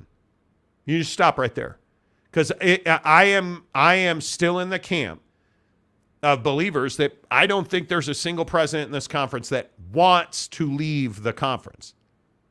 Not will leave the conference. Wants to. Right. Robbins, Jed Fish at Arizona. I think that group of guys wants to stay in the Pac-10. Right. But I think they would leave for the Big 12 tomorrow if they felt like they were in a position to do so. Pac-10. There's just no doubt about that in my mind. Yeah, I mean, I just think that, the educational relationships they have make it so they want to stay in the conference. That's their big thing, is that, we don't want to break up the partnerships that we've built. And I understand that, but again, when it comes down to survival, you got to do what you got to do. Yeah, I agree. Kurt Peters says, I just started investing in penny stocks. It seemed to make a lot of sense. See what he did there? So there's this stock called Aerotine. Aerotine International, a cutting-edge technology company. Yes. Name that tune. Bryce Martin, I just feel like the Pac-12 will remain intact. I think that's still the smart bet. That's still the play. Lokeman says Washington and Oregon want to leave, but I want to weigh 100 pounds, but will I get there? Probably not. No. They want to leave, but will they leave? Because, again, I'll say the same thing all over again. Hey, it's great you want to leave. Yeah. Why haven't you left then? You want to leave. Okay, why haven't you left then? If they want to leave the Pac-12 so bad, why haven't they gone already? Because if the money's $25 million or more, they're staying. Almost assuredly, they're staying. At $25 million or more, they're staying. And I could see if they get a full share, which would never happen, they get a full share from the Big Ten. Hey, $100 million, come on, get it. Nobody's walking away from $75 million. Yeah. But if the Big Ten said, yeah, we'll match your money, we'll give you $25 million, they're not going to leave for that. We'll give you $45 million. They're not going to leave for that. Soft person tendency. It has to be an overwhelming offer. And we talked about this before. We were told by sources at the conference that one of the things that scares the Pac-12 about the Big Ten is I think the Big Ten is willing to say, hey, get to the college football playoff, you're immediately at 100%. Yeah. I think that scares the folks at the Pac-12 conference because Oregon can get to the college football playoff. In an expanded college football playoff, yeah, they can get there. They can get there. Mm-hmm. And if that incentivizes them to get to $100 million, I think Oregon would take that deal every single day. Yep. We'll see. Until it happens, it ain't happening. James L. says, does the ACC grant of rights prevent them from growing? Tulane, Memphis? No grant of rights prevents you from growing. What prevents you from growing is, hey, I need to go to ESPN and say, hey, we want to add Tulane and Memphis. Are you willing to pay for them? No. That's what prevents you from growing. Yeah. Truck Stop Gumby says, all store, no trucker. Well. Okay. Bryce Martin says, why would they want to leave and be the fourth, fifth best team in the Big Ten and not get a guaranteed spot in the college football playoff? Because is that actually the case of it? But no, in all seriousness, forget the money. Is that actually the case? If Utah went to the Big Ten right now, is Michigan better than Utah? Historically, they haven't been. Utah's gone to Michigan and won. Is Ohio State better than Utah? Yeah, it's proven on the field multiple times. Penn State? Yeah, well, Penn State just beat that ass. So let's see if you can be the third team, because they'd be the third best team. You can be the third best team in the Big Ten. and you're going to make $50 million. Dilly dilly. And you can get an escalator. That's a no-brainer. Yeah. Why Oregon. wouldn't you? I think I could make a pretty strong case that Washington's the best team in the Pac-12 this year. Pretty strong case.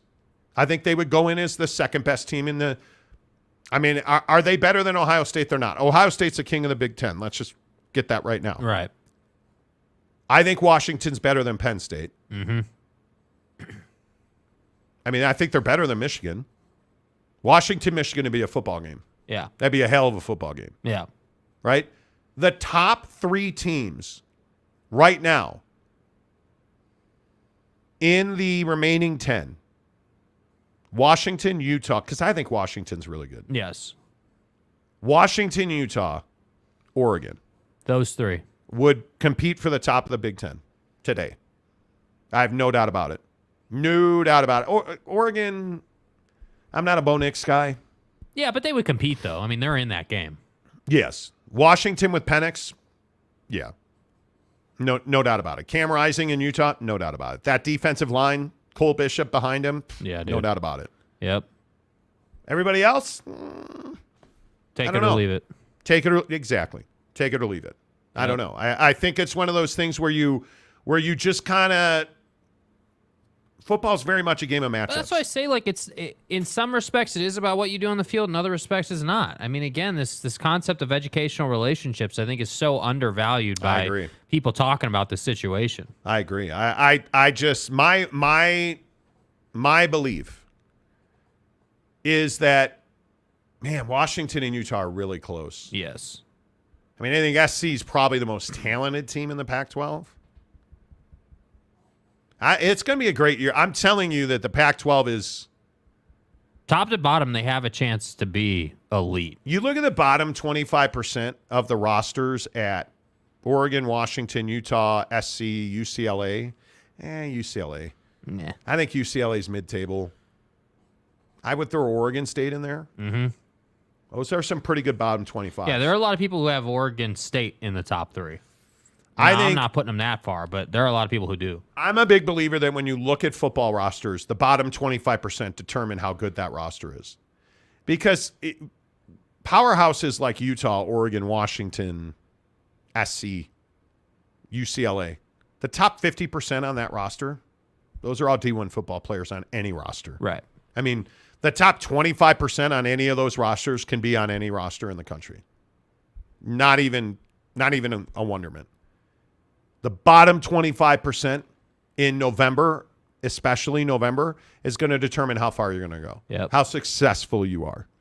Quarterbacks. Who's your 4th string quarterback? Who's your 3rd string quarterback? Yeah. Who's your Brock Purdy? Right? Are you Brock Purdy? Is your 3rd stringer Brock Purdy or Trey Lance?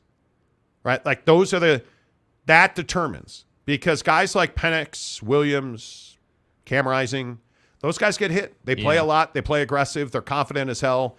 They're putting themselves out there, right? So the Bryce Youngs that we all take for granted playing every game, that guy, they're so rare because guys like Cam Rising wind up getting hurt because he's playing in big games against big players, right? So I just believe that it's the bottom 25 on your roster that determine. And I think Oregon, Washington, and Utah, those 3, their rosters are really good. I think we could all agree that typically to win a national championship, you need at least 2 grade A quarterbacks on your roster. I mean, you got to have some injury management depth. Well, and you have to have competition. Yeah. Nobody's pushing Caleb Williams to be the starter. Yeah, nobody's saying, hey, Caleb, you're at risk of losing your job. He is the guy. But I think there needs to be a dogfight for that second spot because there at any given time he could pick up an injury. I mean, again, it's like you said, when you're that good and you're that good, you're going to inherently want to make more plays for your team. But you know the bigger issue? Look at BYU.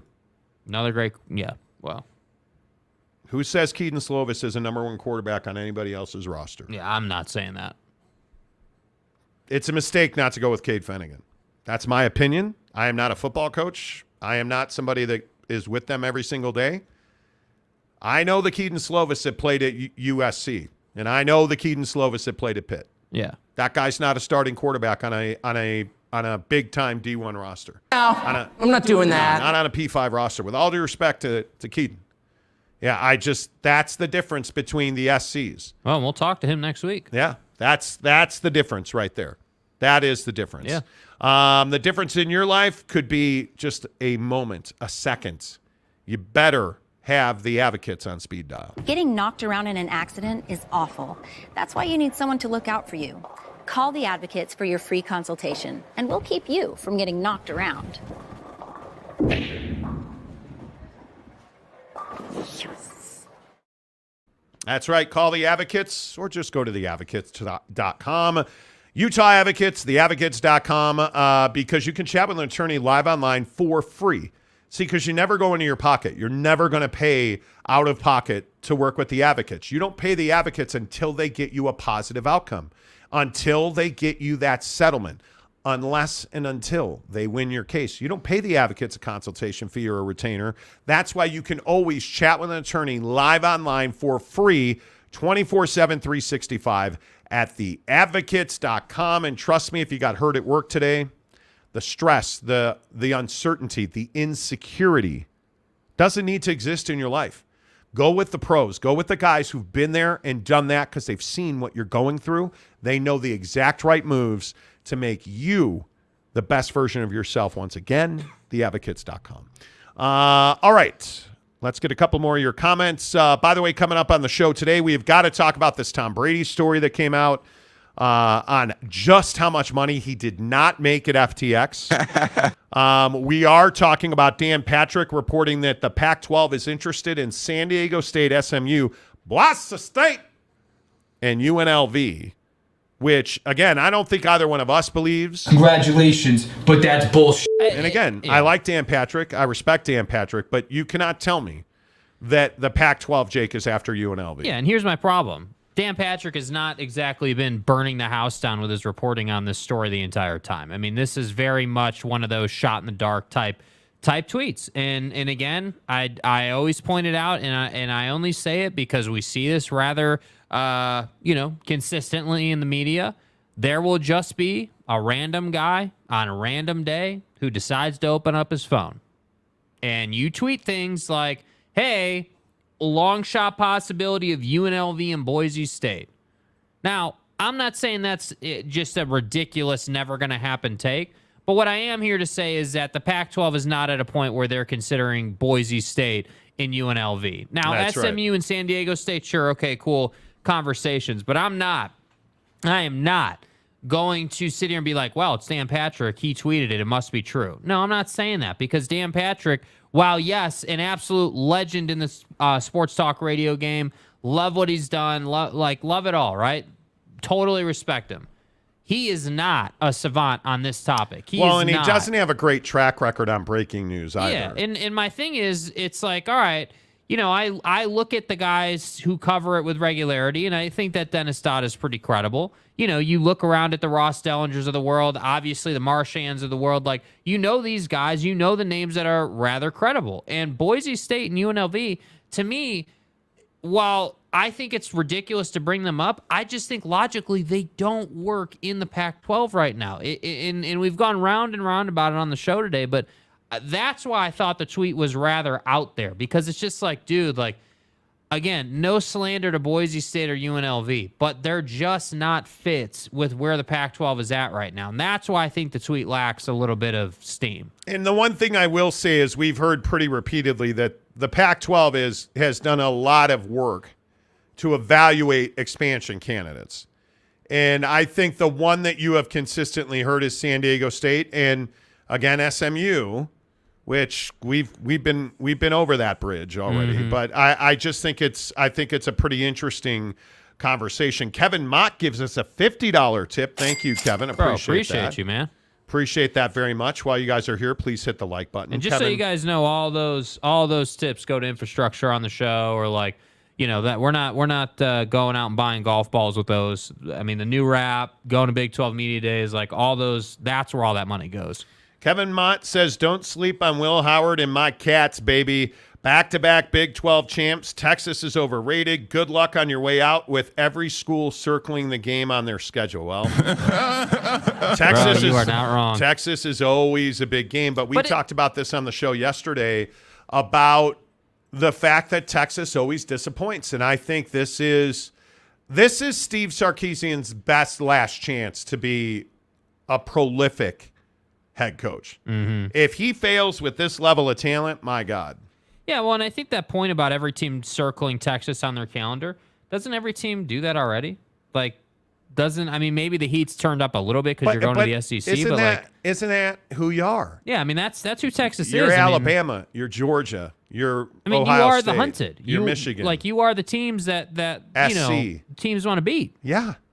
Every single time. Like Texas is that team in the Big 12. Like, if you're TCU, let's say last year, you're looking at Texas and you're like, damn, if we can handle Texas, man, our resume is going to look good. Damn it, we're Texas. If we can handle Alabama. Yeah, right? Like, that's the name of the game. So that's why I say, like, I don't even disagree with you, man. But I think Texas, with all due respect, is circled every single year, which is why I think that Texas, disappoints every year because they get every single team's best every single week. I am interested to see what K-State is, but again, TCU.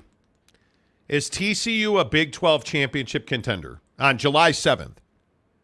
How far is the fall going to be? Because they lost a lot of talent. Yeah, but talent that made difference-making talent.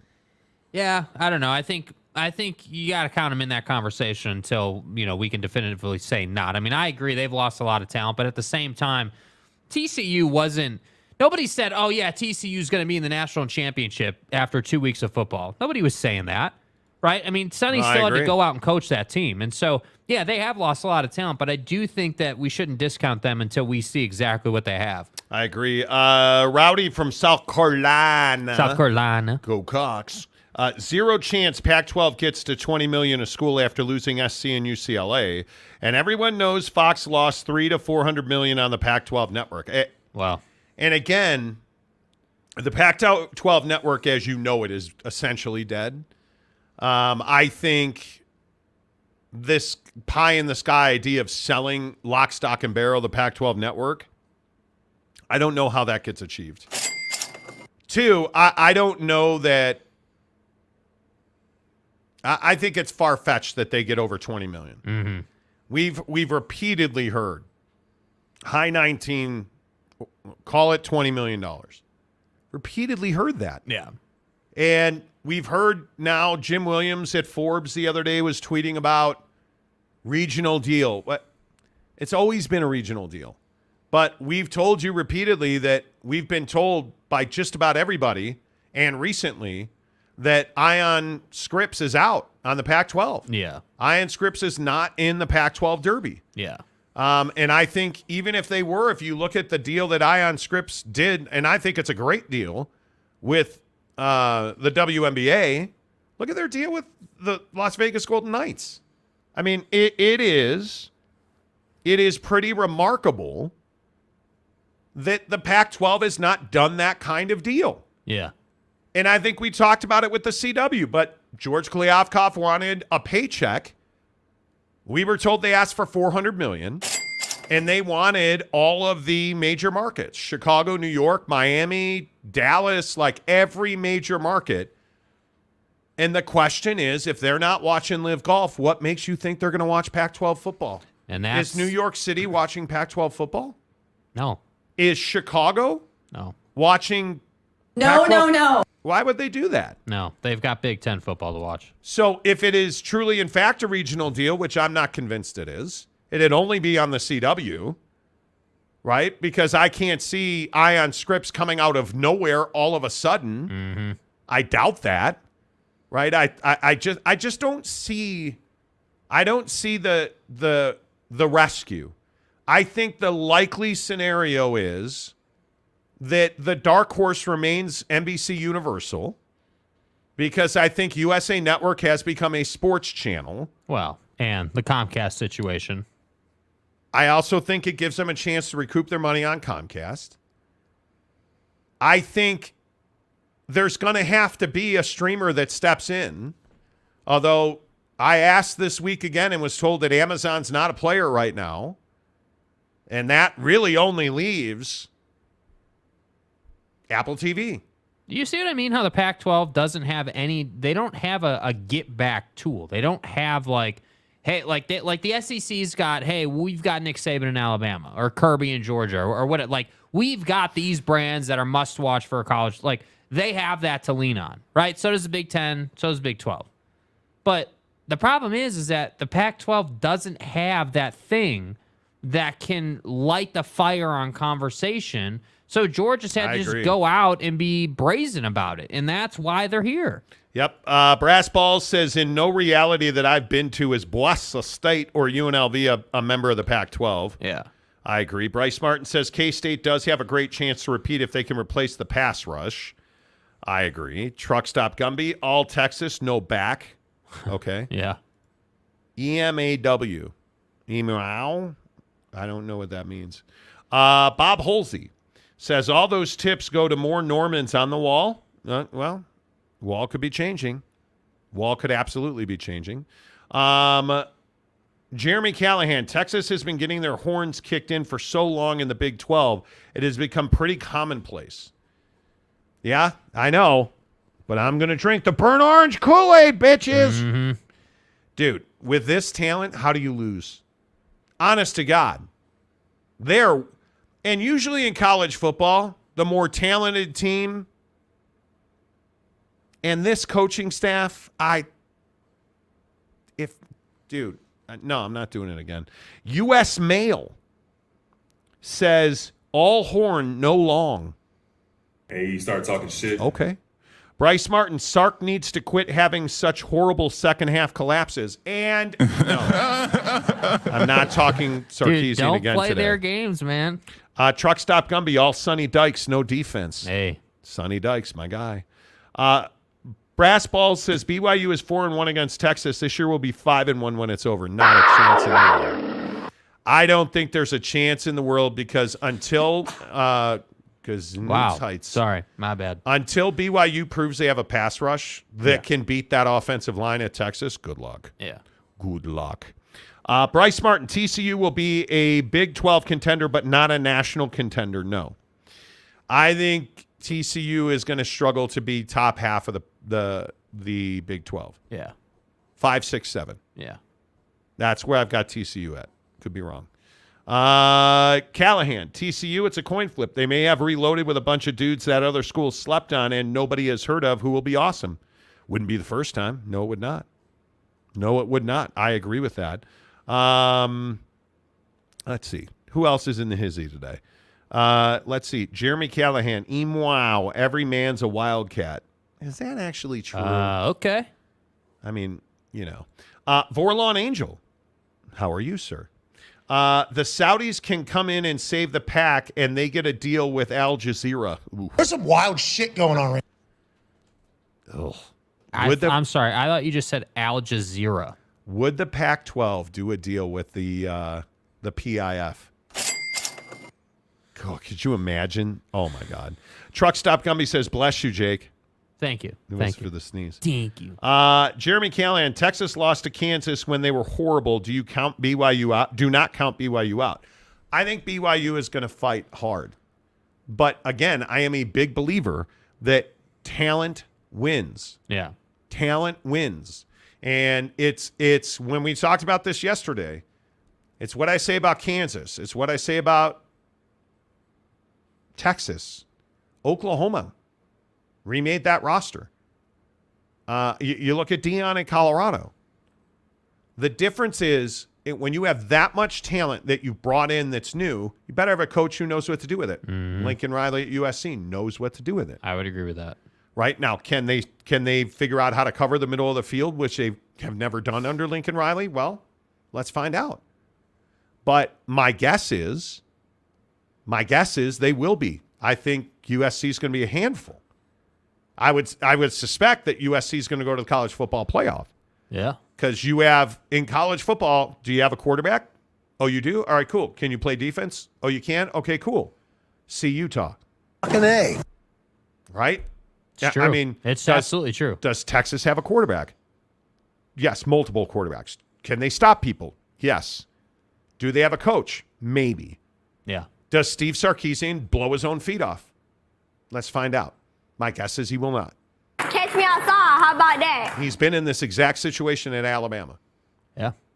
I think, and I'm an idiot who wants to tell me, hey, man, who wants to break the news to Monty? He's a fucking idiot. Roll Tide! This is the year that Texas, because how apropos is it? Texas is leaving the conference. Right. There's a lot on the line. There's a lot. Sark might want to figure it out. I think he will. And I think he will figure it out. I truly believe he will figure it out. Yeah. I'm an idiot. We get it. Gabe H. Texas will beat Alabama this year. Well, the problem is that game's at Bryant-Denny. Yeah, good luck, dude. That game's at Bryant-Denny. Saban. Tuscaloosa's on the wall. Yeah. That game's at Bryant-Denny. Mike Maples, Mapinator, how are you? Talent wins if you have a proven QB, hence why BYU was picked 11th and the Niners aren't in the Super Bowl, aren't Super Bowl favorites. Well, I also think that Brock Purdy's elbow ligament has something to do with that. Yeah. And Keaton Slovis has a lot to do with that. Why would you not go with Finnegan? Because Keaton's the name. Because Keaton was the guy you brought in through the portal. Because you thought that Cade wasn't good enough or wasn't ready. I don't know. I mean, why else would you go there? Because and maybe some of it is that they know BYU is going to get that ass kicked this year. Like, it's going to be an incredibly difficult year. And I'm cool. I mean, if that's like, the take, I mean, if that's the strategy, not to get totally off the rails here, but if that's the strategy, hey, we know we're going to get smashed this year. Let's see what, Keaton can do, and then we'll go with Cade. Like, if that's your strategy, great. But I'm just telling you, when there is big-time opposition, when you have a tall task ahead of you, if you can somehow find your way to the top of the mountain, which for BYU, in my opinion, especially for BYU fans, is 6 wins, right? Bowl eligibility. If you could somehow find a way to do that in year one, my God. I mean, again, it's the whole Deion thing, right? I just think that BYU is more equipped to actually get to 6 wins than Deion is. And that's why I say, I'm just telling you, Keaton Slovis was brought in to do a job. And if by week 5 they're not doing it, he's going to be out. I'm telling you, that's all the leash he's got. Kadu says, don't underestimate Kansas and Leipold. I would agree with that. Aaron Wilson says, wreck 'em. Mm-hmm. Wreck 'em. Fat Jesus. Hello, Fat Jesus. Phil will negotiate the deal with the Saudis. I used to love Phil Mickelson so much. Speaking of wrecking your legacy. Dude. What would you do if the Pac-12 was like, all right, we're going to do a deal with the Saudis. Saudi stooge. And they brokered a pay-per-play on the CW. Yeah, it's funny. The guy that we were negotiating with, he was distant cousins with Jamal. You know, that guy they chopped up? Yeah, so we ought to be careful. Yeah, it turns out nope, not making it. Nope. Not doing it. Anyway, my point is, God, could you imagine that? Silicon Valley, doing a deal with the Saudis? And, dude, I think if that happened, the world would stop spinning. Yeah. Quite literally. Did you guys see they said there's a gravity hole in the Indian Ocean today?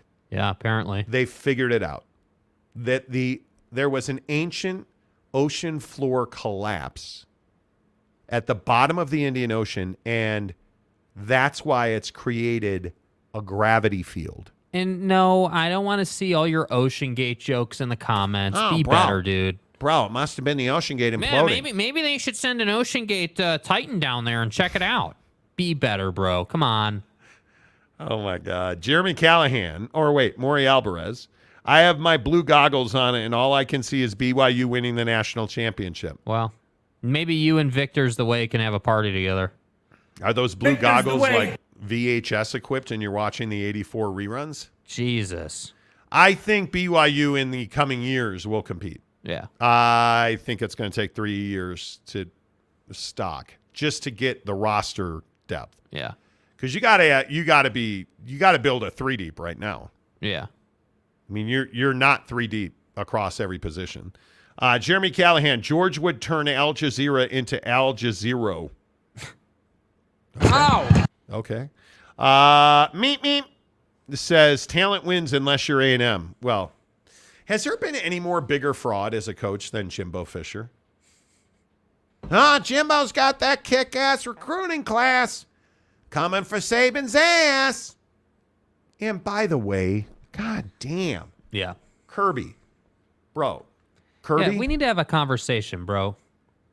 Did you guys see that another Georgia Bulldog got a what they're calling flagrant speeding ticket? Hey, 88 and a 45,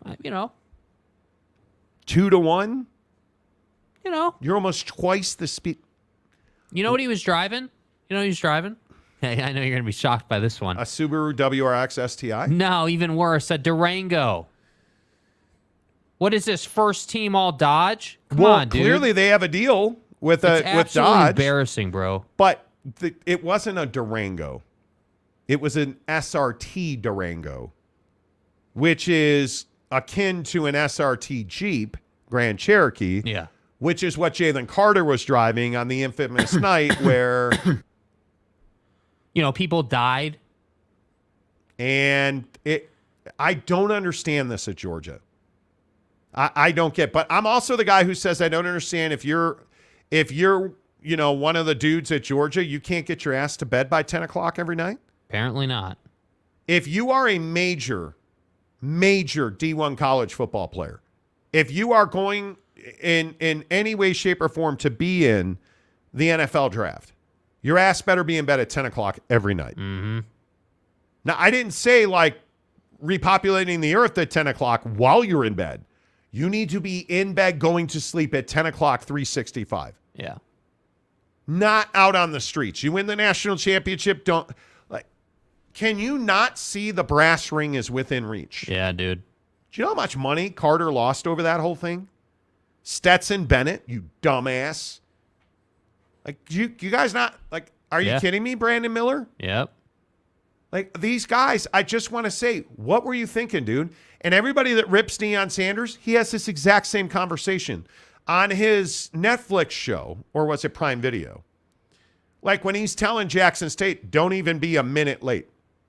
You got to be back here at 5 o'clock. Don't show up. Don't show up at 4 o'clock. Be here at 10 a.m. Don't book a flight the same day. Fly back in the day before. Yeah. Deion is preaching that message. Is Kirby Smart saying, hey, we got it. Guys, no more cars. We're riding bicycles everywhere. You are not allowed to drive. You want to play football at Georgia? What are you supposed to do? Hey, curfew, 10 o'clock. No house party. I would be cracking down on the kids at Georgia. Yeah, I think as a head coach, you gotta not give them a choice. You have to build in structure that's non-negotiable. And again, I keep saying this, and I think your point about Deion's spot on. Right? We're not hearing about Alabama football having these problems. Basketball is a different story, right? Not hearing this about. And what did football. Saban say about that? Yeah, Saban took Buddy to the woodshed without calling him out by name, but he made some backhanded comments. The basketball coach at Alabama, and the kid's name just went right out of my head, but that's fine. Mm-hmm. The Alabama basketball player, Brandon Miller, yeah, was involved in some way, shape, or form, and was an attendee at a party where a murder took place. A shooting, I believe it was, allegedly. Yeah. The basketball coach is like, oh, yeah, wrong place, wrong time. And Nick Saban said, bullshit. There's no such thing as wrong place, wrong time. That's exactly what the answer should be. Coach, I was just at the bad luck. There's no such thing as bad luck. Oh, no such thing as coincidences. And I don't understand this thing at Georgia where you're allowing your kids to get in some of the most powerful cars that American automakers manufacture after one of them was killed. After you had DUI issues repeatedly, speeding issues repeatedly, and you're doing nothing to stop that, Kirby. And you know how I know you're doing nothing? Because it keeps happening. Yeah. Doesn't happen at Bama. And again, let's watch the results on the field. Let's watch the results on the field. Let's watch the results on the field. Yeah. Because I can't believe it doesn't negatively impact them. Yeah. I can't believe it. There's just no way. There is just no way that this does not negatively impact Georgia. Yeah. And I've said it once. I'll say it 1,000 times, dude. Order some Papa Murphy's and stay your ass in the dorm. At Papa Murphy's, we do more than just pizza. We do calzones. Papa Murphy's does calzones? Oh, I think you mean I do the calzones. And how do you do it, Dad? How do I do it? How do I do it? Oh, well, we do it with fresh ingredients and hand-shredded cheese tucked in a scratch-made dough. That's how, honey. At Papa Murphy's, we make great pizza. You don't forget the calzones. Order now at papamurphys.com. Papa Murphy's Pizza, the official pizza of the Monty Show. Use the promo code Monty25 to get 25% off your purchase, $25 or more. And again, whether it's calzones, whether it is the marinara meatballs, all of their pizzas, you guys. My favorite pizza, my go-to is original crust. Barbecue sauce. I don't do red sauce. I do barbecue sauce. You already know that. Extra onion, extra mushroom, topping cheese, green onions, pop it in the oven. Done. Mm-hmm. Done. Not greasy, not nothing, man. Perfect every single time.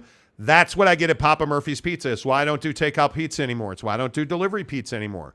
I go to Papa Murphy's. I get my pizza. I get my take and bake, chocolate chip cookies. Boom. Leftovers the next day. Never been better. Boom. Papa Murphy's Pizza, the official pizza of the Monty Show. Tom Dean says all cheese, no blue. But seriously. The Georgia thing I could do a whole show on. It's embarrassing what's going on there. Yeah, yeah, man, because it is. Like, let me get this right. So one of the biggest names that come out of your program in recent years went through that whole thing with Jalen Carter, right? Then another kid gets in trouble in basically the same situation. And then we're supposed to expect that, yeah, it'll just all stop. And it's not going to be. That ain't going to be an issue for us. No, dude, it's going to be an issue, and it's going to keep being an issue because I would have thought after Jalen happened that, yeah, you know how Dodge, when they sell you an SRT model, they give you a red key and a black key and the red keys to turn it all the way up? Yeah, I'd have thought we'd have taken the red keys away, right? I'd have thought that we'd have turned it down and said, hey, dude, structure, we're going to put a watchdog with every player. Like, we're going to do all this. Because we have to. But they didn't do it, and I'm just shocked by it, and that's why I think it's embarrassing. Rowdy from South Carolina says JT Daniels, USC to Georgia to West Virginia to Rice. Yeah, great example. Is USC still a quarterback factory? I mean, it could be. It could be. Well, I think with Lincoln there, you have to expect it to be. I mean, yeah. That's Lincoln's bread and butter, if nothing else. Yeah, I would think so. Let's see. The Ty Kev, love the segue between working out and making your own baked pizza, top tier. Working out what? What do you mean? I lost you. I'm lost. Greg Hawkins says, howdy, Cashes. What's up? Cowboy Country says, I still have 3 calzones that I'm about to pick up, so I have one for Friday, Saturday, and Sunday. Boom. Love it, dude. Boom. Love it. And I think Cowboy Country was saying that the promo code does not work in Texas. Texas. We appreciate you doing that. Matt Hartley, Lincoln Riley will print Heisman QBs until proven otherwise. That's what I'm saying, dude. That's why I think SC continues to put out quarterbacks. Now, I wonder, though, the only other point I'd make on that, I wonder if SC quarterbacks now start to become more successful in the league, right? Because, again, you look at Oklahoma quarterbacks, and they are reasonably successful. Kyler Murray, you can have a pretty deep argument hours long on whether he's actually successful or not. But the fact is, dude got paid, and he's a starting quarterback in the league. So if it's not Georgia, who will play LSU at the end of the year in Atlanta? So let me get this right. You see what he did there? Because you know that it's Brian Kelly, right? We're all aware of that. I would believe. Yeah. Does anybody think Alabama's not going to take revenge on LSU? Did. Anybody?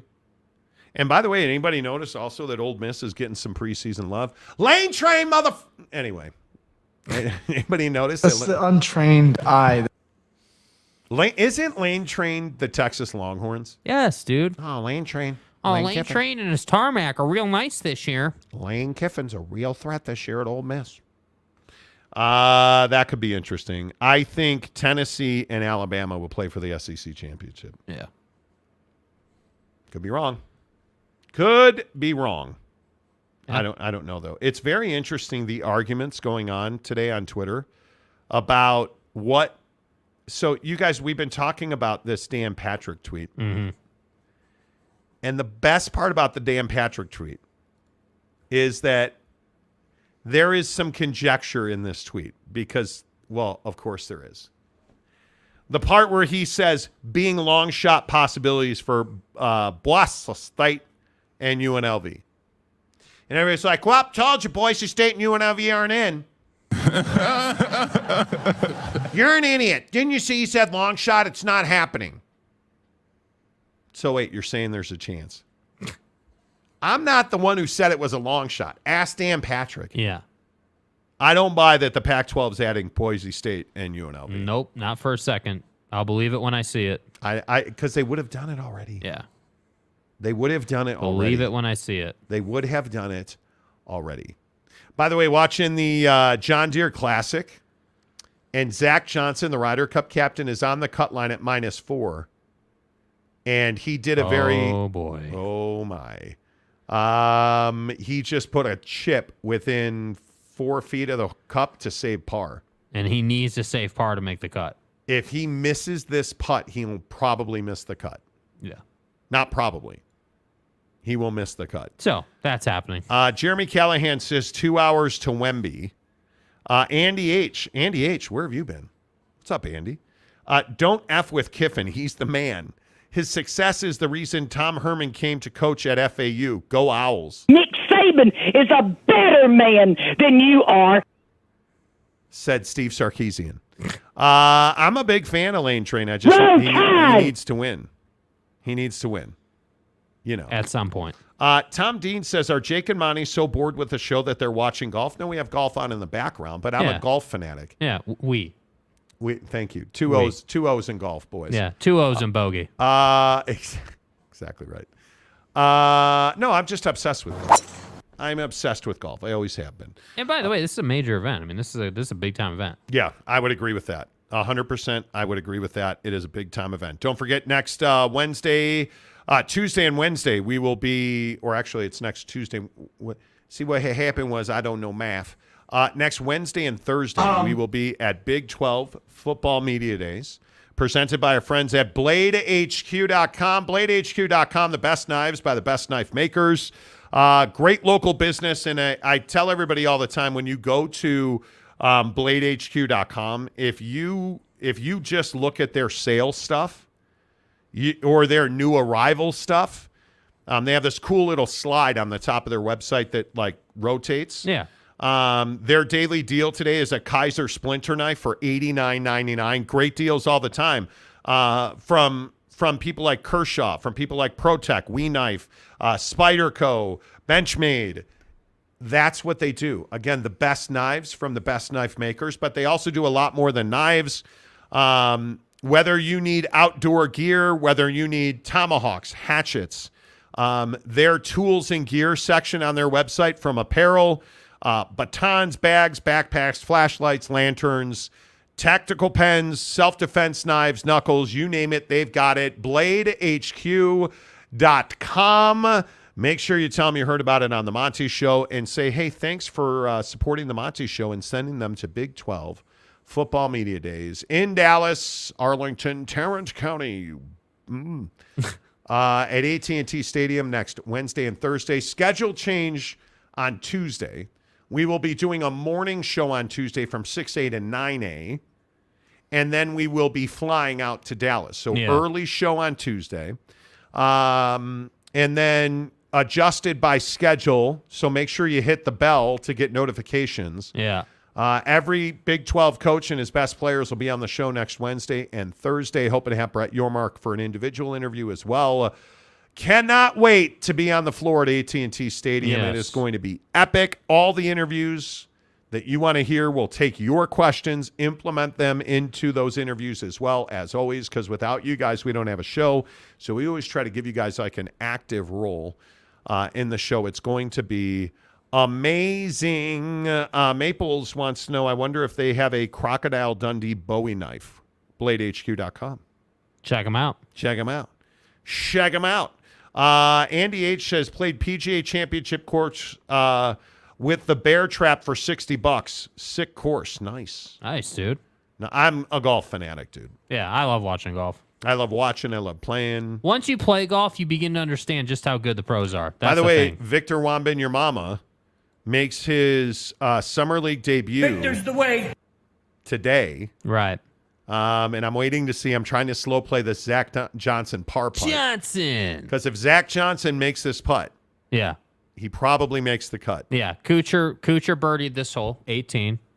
And he made it. Zach Johnson drops it to stay at -4 on his first 2 rounds. So good for Zach Johnson. He'll make the cut. But Victor Wembanyama makes his debut in the NBA Summer League for the Spurs.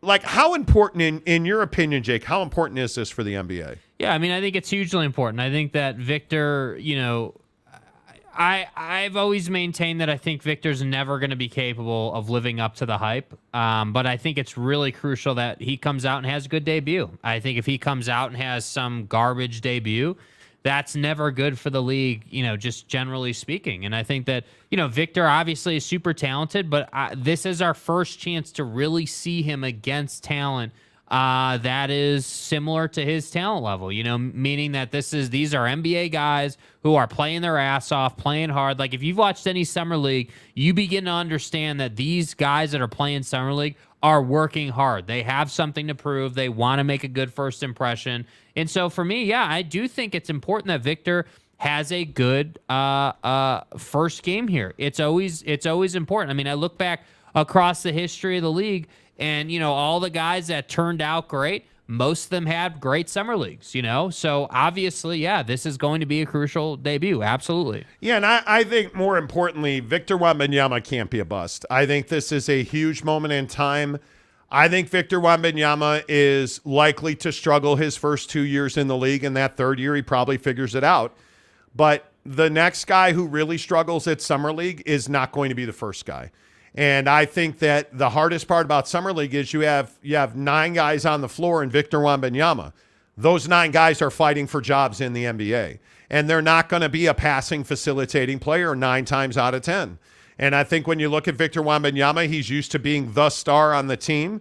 He's used to being the guy that everybody else is facilitating for. And I don't necessarily believe that in Summer League, especially in Las Vegas where the spotlights are so bright, that's what you're going to get in this situation. I think it's going to be very difficult for Victor Wembanyama to find his sea legs in this Vegas Summer League. And I think what we saw with Britney Spears yesterday and all of the fanfare and the celebrities and the luminaries that are going to be at this game, Victor Wembanyama, his tickets sold out. They're scalping tickets to see Victor Wembanyama's debut in the Summer League. Like, it is redonkulous how much pub and energy is around this guy right now. And Jake, I think it's actually pivotal for the NBA that he succeed. Yeah, and I think the other guy that you know, when we talk about debuts and stuff, the other guy that's not getting enough love is Scoot Henderson. I mean, making his debut right now on ESPN.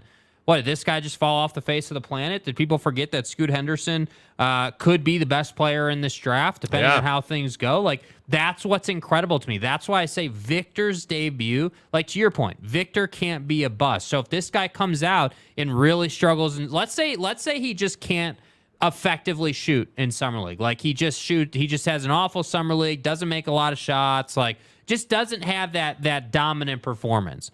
What then will they say about Victor? And on the other side of that coin, what happens if he comes out and puts 40 and 10 up, let's say, or some ridiculous performance? Yeah, and the other issue is the guy who wins the Summer League MVP is almost always a bust. Yeah. Almost always a cut. Like, and it's an impossible situation. Yeah, it's tough. It is. I think it is one of the most difficult situations if you're Victor Wembanyama to come out here and be good, because the spotlight is so bright. Yeah. You know, like you look at the way that these guys play Summer League, it's really tough, man. It is really tough. And I just hope he gets through it healthy, and I hope he gets through it with his confidence intact. Yeah. Because there are some folks who believe that Victor Wembanyama is a bit shaky in the confidence department.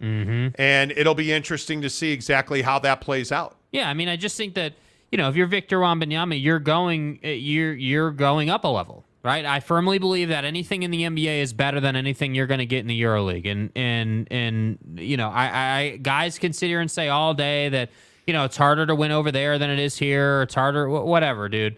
I'm just telling you that the NBA is the best basketball world in the league for a reason. League in the world. And I just think that the guy's got a lot to prove. Did you hear what you said? No. The best basketball world in the league. Yeah. I mean, listen. Yeah, probably should learn how to speak.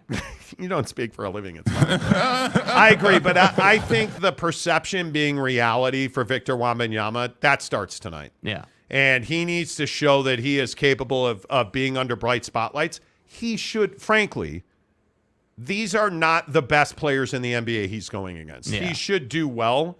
I think we saw Chet do pretty well there last year. I would expect Vic to do pretty well in this tournament, but I just want to see him come out of it healthy because you already know a guy like Scoot Henderson is already playing well. We're watching the Portland game. Scoot's already playing well. Yeah. You know, so it'll be interesting to see that kind of pressure. Like, do you expect Victor to dominate this tournament? I don't expect him to dominate, but I do expect him to have good numbers. I do expect 25 and 10. Absolutely. Yeah. Absolutely.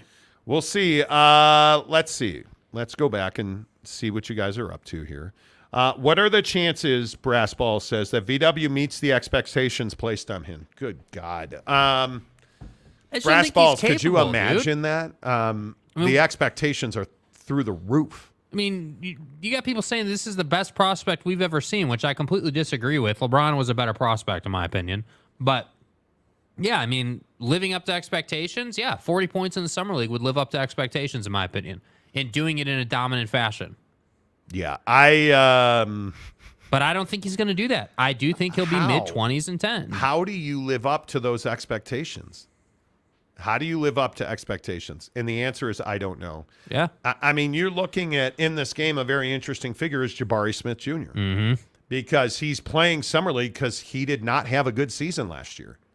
And what is he doing? He is showing you that he is savvy. And he is a guy that is already drawing fouls on the perimeter because guys are so anxious to make an impact. He's taking advantage of that. Yeah. That's a guy that's comfortable. That's a guy that's a professional. Yeah. Right? Like, does Victor Wembanyama perform at that level? And the answer is, I really don't know. I sitting here right now, I don't know what to expect from Victor Wembanyama. I really don't know. I would expect him to try to get downhill early. I think that he knows that he's got a road to climb or a mountain to climb as far as his jump shot's concerned. I would expect him to try to get to the basket early, just see a couple go through the hoop, like just try to get your legs under you a little bit. And then once your confidence is there, then we can start ball handling and doing all the crazy stuff. Dante S. said, no way. The coaches will make sure he gets the ball. He will dominate. He's much better than Summer League competition. But, and I think you're right, Dante. Yeah. I think he's better than Summer League competition. But the issue that I have is, one, he's looked nervous just in practices. Yeah. He's looked really, really nervous. Yeah. Number two, it's incredibly difficult to succeed at this level. Yeah. If you are an NBA player, if you look at Ochai Agbaji from the Jazz, really good example. You're an NBA player, no doubt about it. You're playing with a bunch of dudes that are trying to show out. You're playing with a bunch of dudes, and boy, Cam Whitmore looks good. Dude. You're playing with a bunch of dudes that are trying to prove a point. Yeah. So I agree with you. The coaches will make sure he gets the ball, but that only goes so long unless he is dominant and putting the ball in the hole. Guys are not gonna give him the ball. Yeah, they're not. So, but I will say this: watching this, this absolute domination by Scoot Henderson and Cam Whitmore so far has been fun. It's real. Yeah. Matt Ritson gives us $5 to say, where is Walla Walla, Washington, and Albuquerque, New Mexico, and Death Valley, California on the wall? They're not there. Yeah, they're not there. Sorry, bro. They're not there. B gives us $20. Vegas turned on the largest LED screen in the world this week, the Sphere. Isn't that thing cool? Yeah, dude. Man, that thing is cool. Yeah. 600 feet wide, 300 feet tall, and has totally changed the skyline. They turned it into a giant basketball advertisement for Summer League. I think it's great. I think you're so right. By the way, thanks for the $20. I think you're exactly right. It's amazing. The Sphere, I can't wait to get to Vegas and see it. Yeah. And we're going to go to Vegas in the fall to golf. And I cannot wait to see the Sphere. I think it's so cool. Man, Scoot Henderson. Dominating, just bro. taking guy after guy with him and driving down the lane. Triple team, kicks it out for an open three. Yep. Like, the guy gets it. The guy, 2 years with the G League Ignite, has made a huge difference for him. Yep. Absolutely has made a huge difference for him. Let's see. I meant to go to Jimmy Otson. Jimmy. And there was a comment dump, so I missed it. I apologize. Man, you guys with the comments today are amazing. Let's see. Why can't I see the... See, now you guys gave me such a dump that... Okay. Scoot and Sharp, Vegas co-MVPs. You could be right. I think Scoot already looks really good. Telling you, Cam Whitmore's legit, too. Yeah, I agree. Chet Lambeer 2.0 Holmgren, the physical enforcer. Dude, how good has he been as a shot blocker so far? Yep, knows how to play defense. Yeah, saying. Again, another guy that's mature. Yeah. Another guy that's mature. So that's going to be really interesting to see. Yep. How all that plays out, but I think Chet's been very good. Very good. Jeremy Callahan, Victor Wembanyama. Right. LeBron James is a better prospect than you. That's very true. Victor's the way. But I agree with that. I think Victor Wembanyama is a great prospect. LeBron's arguably the best prospect ever. Yeah. Arguably the best prospect ever. And now, dude, Scoot Henderson's getting. If you're not watching this game, find it because Scoot's getting. It's on ESPN. Yeah. Scoot just dropped a little dime jumper, like really well done. You gotta like that. Yeah.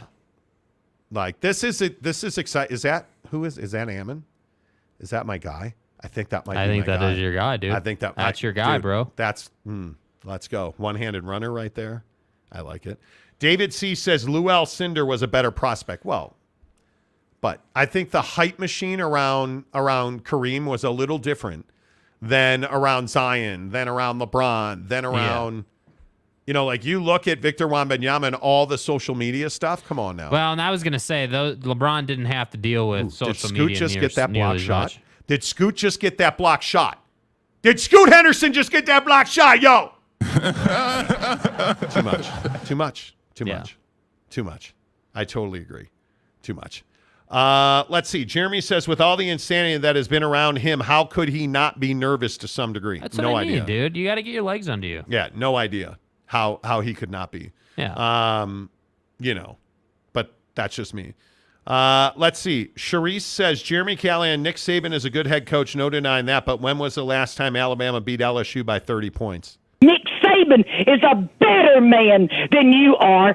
And he's a better coach than Brian Kelly. I am a Notre Dame fan. The dynasty is not over. So, it just is what it is. Ty Kev apparently is a lover of the show. Tell me you don't know how YouTube works without telling me you don't know how YouTube works. Love how he said we have a massive audience in Vegas while having less than 300 viewers without a lag. Sir, thank you for explaining to us that you have no fucking idea how YouTube works. Yeah, that's one of the dumbest things anyone's ever said. No, seriously. You have no idea how it works. Jeremy says I'm watching it. Yeah. I think, look, if we are talking about prospects in the NBA, mm-hmm. and if we are having a conversation about, again, how important is Victor Wembanyama to the NBA? I think he's incredibly important. But guys like Cam Whitmore, guys like Scoot Henderson, Taylor Hendricks, like you look at the Ammon Thompsons, the Thompson brothers, I think this draft has to succeed because it has been sold for so many years as the greatest draft ever. Yeah. And I think in the NBA, there's so many draft busts. Yes. So many. But Portland's about to trade Damian Lillard. You need Scoot Henderson to step up and produce. If Chauncey Billups doesn't develop Scoot Henderson, it's over. Yeah. It's over, man. Like you have no chance unless you are able to, Ammon almost did it. Unless you are able to develop Scoot Henderson, you have no chance to survive the next 2 years without Dame. Yeah. You need Scoot to be good. I mean, just in early minutes here, I mean, he looks as advertised. He looks very strong, very quick. Yes. Very confident. No hesitation at all in his game. Totally agree. Like, it is. Scoot looks great. Scoot looks great. Yeah. But I'm telling you, Ammon Thompson's a stud. Like, I love what we're seeing out of Ammon because he is attacking the rim. He is taking the opportunities that are being given to him. And you love it. This is why I'm telling you, this is my dude in this draft. Yeah. Ammon Thompson could absolutely be the best player coming out of the 2023 NBA draft. Yeah. And you're looking at a cat. Now, granted, he is a phenomenal one-on-one player. Yeah. And those guys always thrive at Summer League. Yep. But you look at the veterans that they are bringing into Houston and the culture change that's happening there. I'm telling you that Ammon has a real opportunity. And by the way, the other thing, not that these guys would ever be out of shape, I guess. These guys just look like finely tuned machines out there. I mean, you look at like they're battling and they're not even phased, which I think is something that we used to see. I remember watching Summer League like 7-8 years ago. There'd always be some guys that were huffing and puffing and not quite in shape. Yep. But these guys are just like ready to go. I mean, it's just impressive to see. Yeah, it's a full-time job now. The NBA is a 365 game. You play all summer long. Dude, Scoot is lighting it up. Yeah. He is. My guy is playing. B says it's causing all kinds of accidents because people keep looking at it instead of paying attention to driving. Oh, the sphere. Is that true? Oh, I love that. Yeah. Well, I don't love the accidents. Well, it's such a call spectacle, the advocates. though. I mean, you don't. Call the advocates, bro. .com. Yeah, I mean, it's such a spectacle, though. You don't. There's nothing else like it. That's the thing. Oh my God! If that had gone down, forget it. Are you a fan of Las Vegas? Are you a fan of Vegas? I mean, it's cool, but I'm not the guy that wants to go there a couple times a year. I'm only there if there's a reason. Like the Sphere is a reason to go to Vegas now. Yes. If the A's move to Vegas officially and that whole thing goes down and it's great and they get a new ballpark and everything. You have the Raiders. You have big college football games. Yeah. You have Summer League. You have... Yeah, I mean, I know you have a lot of sporting events there, but that, yeah. I'm a big fan of Vegas for a couple of days. I used to be able to go to Vegas for 5 days and just party my ass off. I'm old. Dude, I can't do that anymore. But going to Mesquite, going and playing the Wynn Golf Course. Yeah. Going to Mesquite and playing the courses there, going to St. George and playing the course. Can you imagine doing a 4-day golf trip where you stop in St. George, play around the golf, stop in Mesquite, play around the golf, go to the Wynn, play around the golf, go back to St. George, play around the golf and go home. Yeah. That's what life should be about, right? Yeah. Like that's what's exciting to me. Yeah. But Vegas used to be about parties and stuff. I am of the certain age where now it's about seeing shows. Now it's about going to the Raiders game. Now it's about going to the A's game. Now it's about going to this or going to the Vegas Golden Knights game. Like, that's what Vegas is for me now. Yes. Welcome a new member to the show, Joseph Melendez. Let's go, Joseph. Appreciate you. Thank you for being part of the show. We always appreciate that. Thank you. You guys, for $1.99 a month, you can join the membership and become part of our great community. I think if you are new to the show and you're just learning that our community here, our comment section, our Instagram group for at the higher tier membership, $9.99 a month, you get exclusive access to our membership online only group at Instagram is what I'm trying to say, our members only group on Instagram. Yes. Great community for $9.99 a month. For $1.99, you get all your comments read because you get a little badge that tells us you're a member. Yeah. And now the show has grown to the point where, we're top 5% of, sports talk shows on YouTube. We do about 500,000 views a month now. Like, you guys power the show. Yeah. So we always try to find ways to take care of you. Guys like, Joseph, we really appreciate you, man, because without you joining the membership, we wouldn't have a show. Yeah. So I appreciate you. Brady Cook says Vegas has everything. Yeah. Okay. Joseph says, I thought that I'd chat the live stream for once to celebrate Fart Noise Friday. Fart Noise Friday. Wow. I was unaware that that was a thing. Fart Noise Friday. Let's go. Love it. Fat Jesus says, Monty, you're never too old to party. Truth. But why did Houston draft all? What do you mean? Finish that. Andy H., when Summer League coincides in the same week with the World Series of Poker main event, yeah, it's worth it. Totally. Mm-hmm. But I'm also a huge card player. Yeah. I love playing cards. Certain somebody else that I might know. Ain't got the money to be giving it away to Vegas, bro. Brady Cook, why did Houston bring in all these vets when they drafted good talent that won't get much playing time? It will. The issue is you can't have all draft picks and rookies, and you don't win that way. And now they've got their financial house in order. Let's go. J.K. Marshall says, yeah, I'm here for the fart noises. Okay. I mean, Fart Noise Friday can be a thing if that's what you guys are looking for. Wow. Could have done without that. MH5, it's Vegas. Shopping for escorts causes more accidents than big, bright signs. Well, I got to tell you, I'm a huge fan of shopping in Vegas, too. Can you measure it? A huge fan. Let's see. Jeremy Callahan says FNF, Fart Noise Friday. Fart Noise Friday, bro. Okay. Could be a thing. Greg Hawkins, Big 12 don't want San Diego State. That's too many G5s at once. Wow. Greg Hawkins with a bomb. You know. J-Rod says Fart Noise Friday. Yeah. There you go. Fart Noise Friday. I love it. This hour of the Monty Show, as always, is presented by our friends at Bucked Up Energy, the official energy provider of the Monty Show. Get in the description below, you guys. I can only evangelize about the Buck Bar for so long. I tell you guys every day this Buck Bar makes a huge difference in my life, and it does. This is the Dream Bar. It's by far my favorite flavor, but they've got a great array of flavors. And the thing about the Buck Bars is that the ingredients are clean, man. It is reliable nutrition. It is reliable energy. It is guilt-free indulgence. And I'm telling you, it's things like you see at the top of the graphic there, the dates. They sweeten the bars with things like dates. The overwhelming number one ingredient in these bars is whey protein isolate, the best form of whey protein you can get. And that tells you a lot about the bar, because you'll look at a lot of these protein bars, which I've told you on the show, I've always struggled with them. I hate protein bars, even though I know I need them. But a lot of times artificial sweeteners or bad ingredients are your largest ingredients in these bars. Yeah. And they're terrible for you. You can count on Bucked Up never to do that. The Buck Bar is phenomenal. In the description below, there is a free link to get a sample pack. You just click that link, put your information in, boom, they send it right to your front door.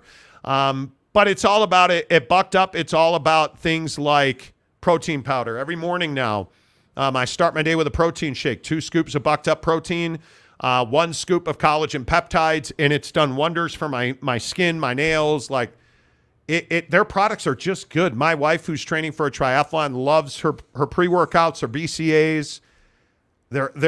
They're all about better performance, better living of your life, better sleep, better nutrition, better health, lose weight, feel better with buckedup.com.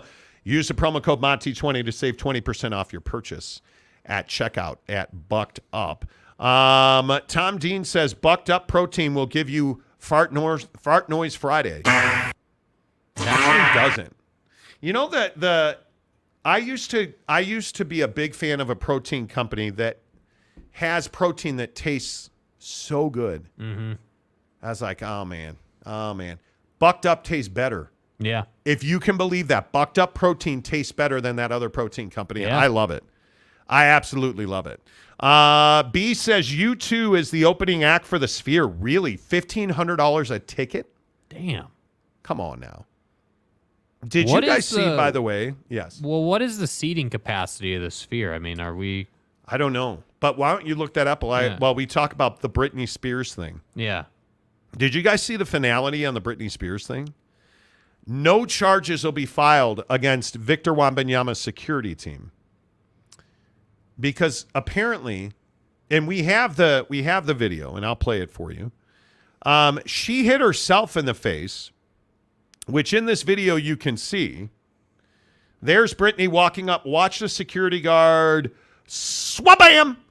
He hit her arm, and then her arm hit her face. So she pretty much smacked herself in the face. Yeah. But the security guard did the job, bro. That's what you want in your security guard. Just watch Victor Wembanyama in this video. He never flinches, doesn't turn his back, just keeps walking into the restaurant because his security guard did the job. I'm for real. Look, I know it's Britney Spears. I know she's famous. I know. For real. I totally get it. Britney, it's Britney, bitch. I totally get it. Right. But you can't run up behind a guy like that who's got security because he's going to smack the shit out of you, yes, man. And that's exactly what he did. And I really don't care if you think it's sus. I say kudos to the security guy for Victor Wembanyama because he did exactly what you wanted him to do. Yeah, I mean, what are you paying the guy for, right? I mean, that's essentially what you're paying dude for. You're talking about essentially $1 billion asset walking around the Aria. I mean, he needs security. That's $1 billion asset. Yeah, that's what he is. That's crazy. Yeah, dude. Yeah. Incredibly true. Incredibly true. He is $1 billion asset. Yes. Yes. Yes. Okay, am I a loser because I'm excited about this game? No, I'm excited about it too, bro. Scoot's going off. Right? Like, this is a really fun game to watch. Yeah. You guys. Yes. But yeah, Tom Dean, Brittany shacked in a fool. That's what I'm saying. Giggity, what's up, Giggity? Good to see you, buddy. Brittany looks stronger than VW. What? We talked about this yesterday. Brittany's been through it a little bit. Now, I'm not going to shop at that store, but 10 years ago when it was Justin Timberlake as the manager, I'd have shopped at that store. Right. Today, nah, bro, I'm good. Yeah. I'm good. Nah, I'm good. Greg Hawkins. First takeaway from the Brittany video. VW is extremely tall, my God. Dude, for real. Bro, we get it, dude. We get it. Victor's like 7'10". We get it. You're a basketball player, not a golfer. Right? Can you imagine that dude swinging a golf club? Victor Wembanyama trying to swing a golf club and the ball's below his feet. No, bro. Man, look at Brittany's head jerk back here. She gets hit in the face, bro. Watch this. Watch her hair. Boom. Owned. Oh, my God. That's crazy. That's crazy. You know. Yeah. Anyway. MH5 says, Bucked Up, brought to you by Las Vegas, the reason to not sleep for 24 straight hours. Bucked Up Energy will keep you awake, dude. You're not wrong. Bucked Up Energy will keep you awake. By the way, I just got a new case of Miami, Bucked Up Miami energy drink. Yeah. Zero sugar, the best one in the business. By the way, if you're one of our Utah listeners, they've got stores all up and down the state of Utah, from Farmington Station, South Jordan, Orem, Lehigh, South Jordan, Orem, American Fork, all the way down in the GZ. Go into the Bucked Up stores. Tell them you heard about it on the Monty Show. They will give you a free Bucked Up energy drink. Just walk in and say, "Hey, I heard about you guys on the Monty Show. Where's my free energy drink?" Yeah. And they will hook you up, dude. They will absolutely hook you up. Look at Jabari Smith getting aggressive. Got his shot blocked. Yeah. But, yep. you know, it's fine. Let's see. Kehlani L. I'm training for a triathlon. I'm over 400 pounds, just like Monty. Join the club before the herd guys. Okay. Well, okay. First off, you're over 400 pounds. Why did you have to throw in the just like Monty? Yeah, I'm nowhere near 400 pounds. But yeah. I mean, I feel like you almost had a full week without getting a backhanded compliment, and here we are. Yeah, I am not 400 pounds. And if you are, I hope look, keep going. I've recently lost, and we've talked about this. I've lost a bunch of weight, and I've had a bunch of people come up to me and be like, "Dude, you're not nearly as big in person as you are on the show. Dude, you don't look nearly as old in person as you do on the show." Thanks. I get it. The camera adds pounds and years, but I can confidently tell you, man, I feel great. I feel it's remarkable what skipping the elevator and taking the stairs will do for you. Like in our building here where our studio is, we have an elevator. We don't take the elevator. We walk up the stairs. Mm-hmm. You know, like the funny thing is being able to, I don't know what it is. Being able to run better, being able to just sleep better, being able to sleep more comfortably, or just function. Like 35 pounds is a lot, dude. Yeah. And it's a lot of pressure off your joints. And I would love to lose a bunch more, but if you're 400 pounds, man, you can't live your life like that. No. I just think at 400 pounds, the pressure on your hips, knees, and ankles is immense. It's too much. It's far too much. You know, like, hey, I really hope that if you're probably just trolling, but hey, dude, if you're not trolling, hey, I get on it, dude. Way to go. I'm really proud and really happy for you. Train for those triathlons. My wife is training for a triathlon. It's not easy. And she's in phenomenal shape. Yeah. And training for a triathlon is hard. She's doing like this master's swim class to learn how to be more efficient as a swimmer. Yeah. She rides 25 miles on her bike. Yeah, dude. Like she's on the Peloton tread and the Peloton bike. Like it's hard work, man. Yeah. So congratulations, dude. I'm really proud of you. Yeah. Nice job. MH5, does that security guard have a business card asking for a friend? Dude, seriously, bro. Bro, can you post up outside the studio? Dude. Let's go. Maury says, well, all I can say is, hit me, baby, one more time. Okay. Tom Dean, bucked up so you have the energy to drive between all the truck stops in the Big 12. Here I am. It's see what he did there. It's a truck stop conference. It's not a flyover. It's a truck stop conference. You know what I'm saying? Yeah. Fat Jesus, all of her crazy, is this a low point of Brittany's life? No, the shaved head thing. Oh, no, this is a high point in her life. Yeah, this is a high point. Yeah. She gets blocked by a security guard from touching a 19-year-old and hits herself in the face. Well, ain't no reset. But do we not have, I don't know if sympathy, but do we not have empathy for Brittany's situation? She clearly, in my opinion, is battling mental health issues. Yeah, clearly. And she's had addiction issues by some accounts. She's been medicated. She's been under this conservancy that hasn't allowed her to access her own money. Like, yeah. I mean, that's not a way to live your life. And now her kids don't talk to her. She's talking to her mom and her sister again, but she's not allowed to see her kids. Like, it's just, man. Yep. It's rough. It's brutal, bro. It's rough. Brutal. Dude. It is. Yeah. Let's see. Jeremy Callahan, first off, pretty sure Monty is not over 400. I'm not over 400. You start talking shit. Let's see. Force Ghost Fabio, more like 280. Get it. Maury says that is the same with the Bucked Up store in Idaho Falls. Yeah, dude. Absolutely. You go in there, you tell them you heard about it on the Monty Show, and they'll give you a free can of Bucked Up Energy. No doubt about it. 285, I'm not telling you what I weigh. You know. Take it from me, the camera does add pounds in years. It's weird. It sucks. Yeah. But you know what? Hey, my wife, I know I talk about my wife a lot. You guys are probably tired of hearing about it. But my wife really inspires me with, like, she's sick right now, and she's getting on the treadmill yesterday. She's sick right now, and she's got a cold. And she's going to ride 25 miles tomorrow. She's not making excuses. She's getting her ass out of bed. She's getting on the treadmill. She's going to ride her bike. Like, it is a way of life, man. And she got this, like, we're going to have salad for dinner tonight because she got this great produce box subscription. That's unbelievable. You know, like, it's really cool. Yeah. Greg Swaim says, who knew Britney Spears was a Karen?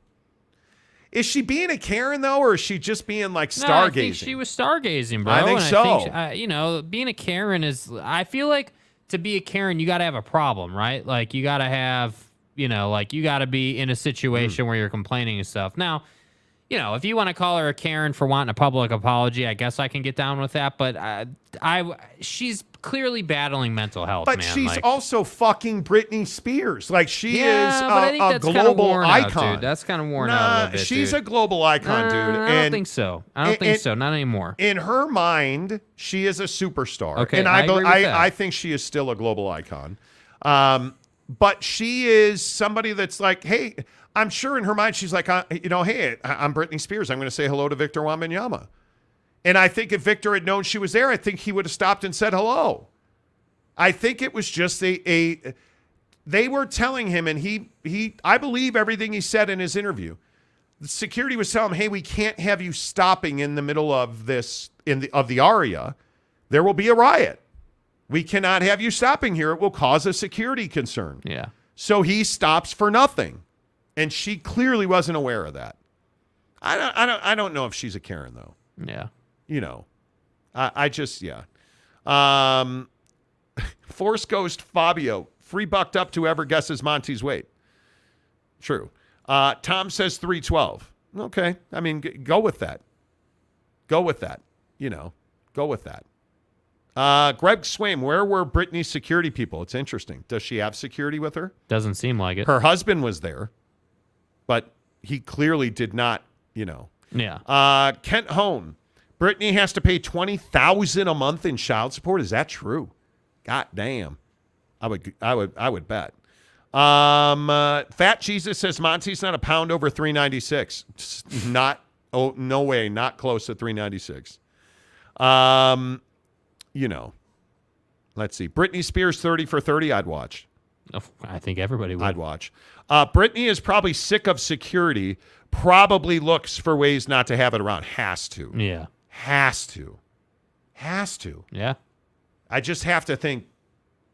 Yeah. Yeah. And I mean, I feel bad for her because she said, like, listen, he's famous. Yeah. It's Victor Wembanyama. I wanted to meet him. Yeah. I mean, he's something you don't see every day. A global icon. I wanted to meet him. Yeah. So I get why she ran up to him. I totally get. I feel bad for her. Security was just doing their job, man. I feel bad for her. I really do.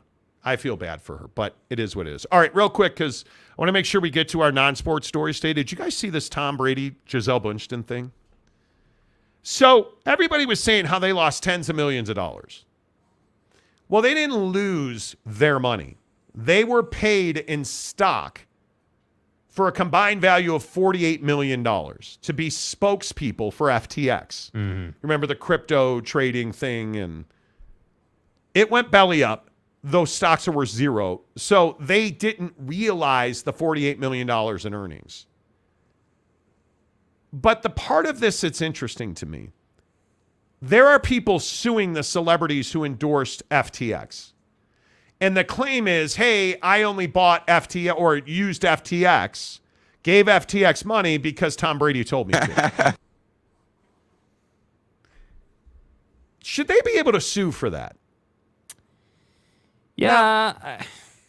I mean, I don't know. I mean, I know another tidbit of this conversation too is like some of these celebrities, and I don't know if Tom and Gisele did or not, but you have to disclose whether you're actually investing in the product or not. Mm-hmm. Like when you do an endorsement, you have to say, hey, like I am or I'm not. And a lot of these, that's kind of the basis of the suit. Hey, I bought this or invested in that because Tom did, right. But Tom actually wasn't participating in the product even though he endorsed it. That's the thing. And I think that we can't be just buying things or investing in things because Tom Brady told us to. I've always said this, like, yeah, I would evangelize for bucked up to the grave, but you got to make your own decision. I mean, again, like anything you see out there. Yeah, but we're not famous. We're not celebrities. Like, I think when you're Victor Wembanyama or you're Tom Brady or LeBron James, yeah, I still don't think it matters. I think this is a cop-out. We, in my opinion, we have issues where we don't want to take accountability for the things we do. Yeah. We don't. Yeah. And for my money, I think it's pretty ridiculous that, hey, I'm going to do my crypto business with FTX. Oh, they were a Ponzi scheme and folded and I lost all my money. I'm suing somebody to get it back. Yeah. That's what this is. Yeah. And this is the thing about crypto. It's not real. I continue to tell people this. Hey, if you want to invest in crypto, knock yourself out. But just understand it's based on nothing. Mm-hmm. That's why these NFTs, and we're going to buy NFTs. Fuck that. Yeah. NFTs are not real. There's no value in NFTs. Yeah. Yet people spent millions on them, and they're worth dollars. Yeah, dude. And you want to sue over that. It's got to be personal accountability. Yeah. No, I agree. Right? Like, why are we not using personal accountability? That I don't understand. No, because it doesn't feel good. I mean, it's not a comfortable, like kind thing. It's hey, yeah, you're an idiot. You decided to invest in crypto. You're dumb. Yeah. We don't feel sorry for you. Greg Hawkins. I did endorsements for popular skin whitening products in the Philippines. Although I did not use any of them, it would be ridiculous for someone to sue me because the products didn't work for them. That's what I'm saying. Yeah, that might be ridiculous, and I don't necessarily disagree with you, Greg. At the same time, though, I think when you're Tom Brady, people are looking for a way to sue you. They know you got the bread. Yeah, I don't. I just think it's crazy. Yeah. Fat Jesus says I'm going to sue the Monty Show if I don't like the bucked up bars that I just ordered. What flavor did you order? Because I can tell you right away. Yeah. I'm telling you, this Dream Bar, it's awesome. Yeah. I frankly, the Dream Bar, I'm just not hungry. I eat the Dream Bar. Like, what have I eaten today? I had a couple cans of Bucked Up Miami. I did not have a buckshot because I have to bring more from home. I had a bowl of high fiber cereal. What did we eat for lunch today? Yeah, that's what we had. Cereal. Yeah, and I had a Bucked Bar, and I'm not hungry. I've had a the protein shake. I had a Bucked Up protein shake. I've had about 3/4 of this 40-ounce canteen of water, and I'm not hungry. That's why I'm losing weight. It's not like, oh, dude, you taking a Fedra, bro? No. It's Ozempic. It's Ozempic. No, I'm not. It's just I'm not hungry. I don't eat nearly as much. Yeah. And when I do eat is way better. We had the Maverick burrito this morning. That's right. That's what the other thing was. I did endorsements for a popular skin whitening product in the Philippines, although I did not use any of them. It would be ridiculous for someone to sue me because the products didn't work for them. That's what I'm saying. Yeah. Ridiculous. Greg Swaim says Bucked Up gives you energy for a long time. I noticed because I had half still left around 6 p.m. and at 6 a.m. this morning I got to sleep. Well, there you go.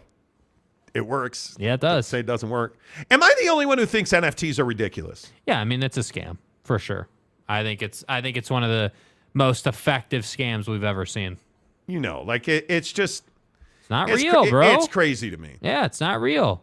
It's literally not real. The crypto thing is hard for me because, and I've told this story on the show before, like I lost $500 in Bitcoin because I lost my coin purse super secret Your blockchain code. My password. blockchain code. Yeah.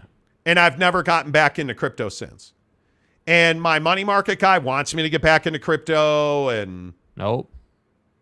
I'm just not ready to do that, man. The undefined roller coaster is what I don't understand. Yeah, I mean, if you're a money market guy, I understand why crypto might be of value to you because you're not actually buying the crypto. You're just trying to make a money play. You're trying to say, hey, I bought it for $1. I'm going to sell it for $3. Truck Stop Gumby says all NFTs, no value. Yeah. Truth. Let's see. Kialani L says, tell me you're endorsed by a day trading firm without telling me you're endorsed by a day trading firm. What do you mean? Yeah, what do you mean, dude? Tri-Day Trading doesn't do Bitcoin. They do FTX. But they don't, or they do, they do foreign currency, but they're not like FTX. So what does one have to do with the other? Yeah. I don't know what you mean by that. We've had quite the hater stock today. Yeah, they always come out. When you're getting 500,000 views a month, you're going to get some haters. Truck Stop Gumby says all Miami, no Bucked Up. Miami is my flavor, man. All Bucked Up, no sleep. Exactly right. Exactly right. Monty owes a ribeye. I'm going to sue Monty Show if the man doesn't get his ribeye. Hey, sue Teddy. Teddy's the one who's busy, bro. Teddy's always busy. Tile King of Utah, bro. He is always doing tile. Yeah. Always doing tile. All right. Don't forget, next week we will be at Big 12 Media Days on Wednesday and Thursday. Tuesday we will do a morning show, 6 a.m. to 9 a.m. because we have to travel to Dallas for Big 12 Football Media Days, presented by our friends at BladeHQ.com. BladeHQ.com, the best knives by the best knife makers. Bring you our coverage of Big 12 Football Media Days until Monday. Say goodbye, Jake. Goodbye, Jake.